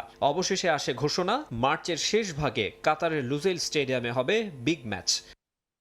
যে লুজেইলেই পরম আরাধ্যের বিশ্বকাপ ট্রফি জয় করেছিলেন লিওনেল মেসি। লাকি ভেন্যুতে আরও একটা শিরোপা জিতবেন এলএম10 ভক্তরা আশায় বুক বেঁধেছিলেন। কিন্তু যুদ্ধ পরিস্থিতিতে পরিবর্তন হলো ভেন্যু, নতুন ভেন্যু সান্তিয়াগো বার্নাবু। স্পেনের এই আইকনিক স্টেডিয়ামেও অনেক সুখস্মৃতি আছে মেসির। ক্লাব বার্সেলোনায় খেলার সময় চিরপ্রতিদ্বন্দ্বী রিয়াল মাদ্রিদের ওই মাঠে জাদুকরী সব পারফরমেন্স উপহার দিয়েছেন। আরও একবার সেখানে ফেরাটা স্মরণীয় করে রাখতে চাইবেন আর্জেন্টিনিয়ান সুপারস্টার। ৮০,০০০-এর বেশি দর্শক ধারণ ক্ষমতার স্টেডিয়ামে তিল ধারণের ঠাঁই থাকবে না, সেটা অনুমান করা যায়। প্রথমবারের মতো মুখোমুখি হবেন দুই প্রজন্মের দুই তারকা লিওনেল মেসি ও লামিন ইয়ামাল। এটা সাবেক ও বর্তমান দুই বার্সা স্টারের ফাইট হওয়ায় কাতালান সমর্থকদেরও চোখ থাকবে এবারের ফিনালিসিমায়। এর আগে ২০২২ সালে প্রথম ফিনালিসিমা জিতেছিল মেসির আর্জেন্টিনা। এবার অভিষেকেই বাজিমাত করতে চাইবে ইয়ামালের স্পেন। ২৭ মার্চ তারিখটা ঠিক থাকলে ফিফা বিশ্বকাপের আগে দারুণ এক ম্যাচ উপহার দিতে যাচ্ছে মাদ্রিদ। মাকসুম আলম খান, সময় সংবাদ। ফিফা বিশ্বকাপে ইরানের অংশগ্রহণ নিয়ে অনিশ্চয়তা বাড়ছে নিত্যদিন। এর প্রভাব শুধু জরুরি কিংবা রণক্ষেত্রে নয়, পড়েছে অ্যারিজোনার জনজীবনেও। তাহসানের যে মাঠে ইরানিদের অনুশীলন করার কথা ছিল, সেখানে এখন অনিশ্চয়তার দীর্ঘশ্বাস। মার্কিন ও ইসরায়েলের সঙ্গে ইরানের যুদ্ধের জেরে বিশ্বকাপ থেকে নিজেদের সরিয়ে নেয়ার কথা বলছে তেহরান। যদিও ইরানের ফুটবলারদের নিজেদের দেশে আসতে দিতে কোনো সমস্যা নেই বলে জানিয়েছেন ডোনাল্ড ট্রাম্প। যে টাসনের কাইনো স্পোর্টস কমপ্লেক্স সেজে উঠেছিল ইরানি ফুটবলারদের বরণ করে নিতে, সেখানে আজ শ্মশানের নীরবতা। 18 মাসের কঠোর প্রস্তুতি আর কয়েক মিলিয়ন ডলারের অর্থনৈতিক স্বপ্ন সবই এখন যুদ্ধের আগুনের গ্রাসে। তেহরানের ক্রীড়ামন্ত্রী আহমেদ দানিয়াম আলী সাফ জানিয়ে দিয়েছেন, আমেরিকা আর ইসরায়েলের হামলার পর বিশ্বকাপের উৎসবে সামিল হওয়া অসম্ভব। এর মাঝে অবশ্য ইরানকে নিজের দেশে স্বাগত জানিয়েছেন মার্কিন প্রেসিডেন্ট ডোনাল্ড ট্রাম্প। বিষয়টি নিয়ে যুক্তরাষ্ট্র সরকার কিছু না বললেও ট্রাম্পের সঙ্গে বৈঠকের পর নিজের সামাজিক যোগাযোগ মাধ্যমে জানিয়েছেন ফিফা প্রেসিডেন্ট জিয়ান্নি ইনফান্তিনো। কিন্তু যে অ্যারিজোনায় যাওয়ার কথা ছিল ইরানের, সে অঞ্চলের সাধারণ মানুষ কি ভাবছে? স্কটসডেলের মানুষেরা মনে করেন খেলাধুলাই পারত এই ঘৃণা মুছতে, কিন্তু যুদ্ধের ডামাডোলে শান্তির সেই শেষ সুযোগটুকুও হারাতে যাচ্ছে ক্রীড়া বিশ্ব। আমি মনে করি এই সংঘাতের প্রভাব গোটা বিশ্বের উপর পড়বে। আমরা যখন তাদের উপর হামলা চালাচ্ছি, তখন তারা কেন এখানে আসবে? আমি যদি তাদের জায়গায় হতাম, তবে এই দেশে নিজেকে নিরাপদ মনে করতাম না। না, তাদের আসা উচিত নয়। তবে এই সহমর্মিতা সবার মধ্যে নেই। যুদ্ধের দামামা অনেকের মনেই তৈরি করেছে বিভেদের দেয়াল। যুক্তরাষ্ট্র ইসরায়েলের ক্ষেপণাস্ত্রের জবাবে ইরানের ক্ষেপণাস্ত্রগুলোতেও সাধারণ মানুষের মৃত্যু হয়েছে বলে দাবি অ্যারিজোনাবাসীর। তাই তারা যুদ্ধের এই সময়ে শত্রুপক্ষকে নিজেদের আঙিনায় দেখতে চান না। তারা সরে দাঁড়িয়েছে, বেশ করেছে। আমি খুশি। আমি চাই না ওরা এখানে আসুক। যুদ্ধের জন্য আমাদের তেলের দাম বাড়ছে, সবকিছুর খরচ বাড়ছে। ওদের আসার কোনো দরকার নেই। আমাদের টাকার প্রয়োজন নেই, আমাদের যুদ্ধ দরকার নেই। একদিকে মাঠের লড়াই, অন্যদিকে বাঁচার লড়াই। ফুটবলের মেলা বসার কথা ছিল বন্ধুত্ব আর সম্প্রীতির জন্য, কিন্তু 2026 বিশ্বকাপ সম্ভবত মনে রাখা হবে সেই টুর্নামেন্ট হিসেবে যেখানে রাজনীতির বুট আর ক্ষেপণাস্ত্রের আঘাতে হার মেনেছে স্পোর্টসম্যানশিপ। টাসন থেকে অ্যারিজোনা, বিভেদার শঙ্কার ছবিগুলোই এখন বাস্তব। যুদ্ধ থামবে কিনা জানা নেই, তবে আপাতত মাঠের ফুটবলের চেয়ে যুদ্ধের ময়দানের হাহাকারি জোরালো হয়ে উঠছে। নিয়ন মুহাইমিন, সময় সংবাদ। বিশ্বের সবচেয়ে প্রতিদ্বন্দ্বিতাপূর্ণ লিগ মনে করা হলেও চ্যাম্পিয়ন্স লিগে মলিন ইংলিশ ক্লাবের পারফরম্যান্স। 24 ঘন্টা ব্যবধানে ইউরোপিয়ান শ্রেষ্ঠত্বের মঞ্চে কুপকাত 6 ইপিএল জায়ান্ট। ফুটবল পরিসংখ্যান নিয়ে কাজ করা অপ্টের দাবি, প্রথম লেগ শেষে কোয়ার্টার ফাইনালে ওঠার সম্ভাবনা কমে গেছে এদের সবার। এমন প্রেক্ষাপটে ইংলিশ প্রিমিয়ার লিগের শ্রেষ্ঠত্ব নিয়েও প্রশ্ন উঠছে। বিশ্বের সবচেয়ে প্রতিদ্বন্দ্বিতাপূর্ণ লিগ, অর্থের ভার কিংবা সম্প্রচার দক্ষতায় ইংলিশ প্রিমিয়ার লিগকে রাখা হয় তালিকার শীর্ষে। এবারের মৌসুমেও চ্যাম্পিয়ন্স লিগের শেষ 16তে সবচেয়ে বেশি ইপিএল প্রতিনিধিরা। 16 ক্লাবের 6টাই ইংল্যান্ডের। আর্সেনাল, ম্যানচেস্টার সিটি, লিভারপুল কিংবা চেলসির মতো জায়ান্টরা শিরোপা জয়ের রেসেও ছিল ফেভারিট। অথচ 24 ঘন্টার ব্যবধানে তাদেরই কোয়ার্টার ফাইনালে ওঠার সম্ভাবনা নেমে গেছে তলানিতে। ইনজুরি জর্জরিত রিয়াল মাদ্রিদের সামনে ফেভারিট হয়ে নেমেছিল পেপ গার্দিওলার সিটি। অথচ সান্তিয়াগো বার্নাবুতে এই মাস্টার মাইন্ডকে যিনি আউটপ্লে করেছেন, তিনি আলভারো আরবেওলা। এই টুর্নামেন্টে এটাই তার প্রথম অ্যাসাইনমেন্ট। নামের ভারে এগিয়ে থাকলেও ভরাডুবি হয়েছে চেলসি কিংবা টটেনহ্যামেরও। বুধবার রাতে অবশ্য একটা রেকর্ডও গড়েছে ইংলিশ জায়ান্টরা। ইউরোপিয়ান প্রতিযোগিতায় প্রথমবারের মতো একই দিনে 3-এর বেশি গোল হজম করেছে একাধিক ইপিএল ক্লাব। অপেক্ষাকৃত সহজ প্রতিপক্ষ পাওয়ার পরেও জয়ের মুখ দেখেনি আর্সেনাল কিংবা লিভারপুল। শেষ মুহূর্তের গোলে লেভারকুসেনের কাছে হার এড়িয়েছে গানার্স। লিভারপুল তো তাও পারেনি, হেরেছে গালাতাসারের কাছে। বার্সার সঙ্গে ড্র করেছে নিউক্যাসল ইউনাইটেড। 6 দলের কেউই জয় পায়নি। এমন অবস্থায় কোয়ার্টার ফাইনালে ওঠার সম্ভাবনা কমে গেছে এদের সবারই। ফুটবল পরিসংখ্যান নিয়ে কাজ করা অপটার এই সংখ্যাতত্ত্ব বলছে প্রথম লেগ শেষে পরের রাউন্ডে ওঠার সম্ভাবনা কমে গেছে সবগুলো ইংলিশ ক্লাবের। ইউরোপিয়ান ফুটবলে ইপিএল জায়ান্টদের ভরাডুবি নতুন নয়। 1999 সাল থেকে চ্যাম্পিয়ন্স লিগের শিরোপা মাত্র 6 বার উঠেছে ইংল্যান্ডের বিমানে। নিজেদের লিগ প্রতিদ্বন্দ্বিতাপূর্ণ হলেও ইউরোপ সেরার মঞ্চে ধারাবাহিক ব্যর্থতা চলছেই। রাউন্ড অফ 16-এর প্রথম রাউন্ড যেন আবারও সেই ব্যর্থতাকেই চোখে আঙুল দিয়ে দেখালো। সাব্বির মিথুন, সময় সংবাদ। এই ছিল ভোরের সময়। এরপর সকালের সময়ের সঙ্গে থাকবেন মিসবাহুল আলিফ। ধন্যবাদ আলিফ। সকালের সময় নিয়ে আসছি কিছুক্ষণ পর, সঙ্গেই থাকুন সময়ের।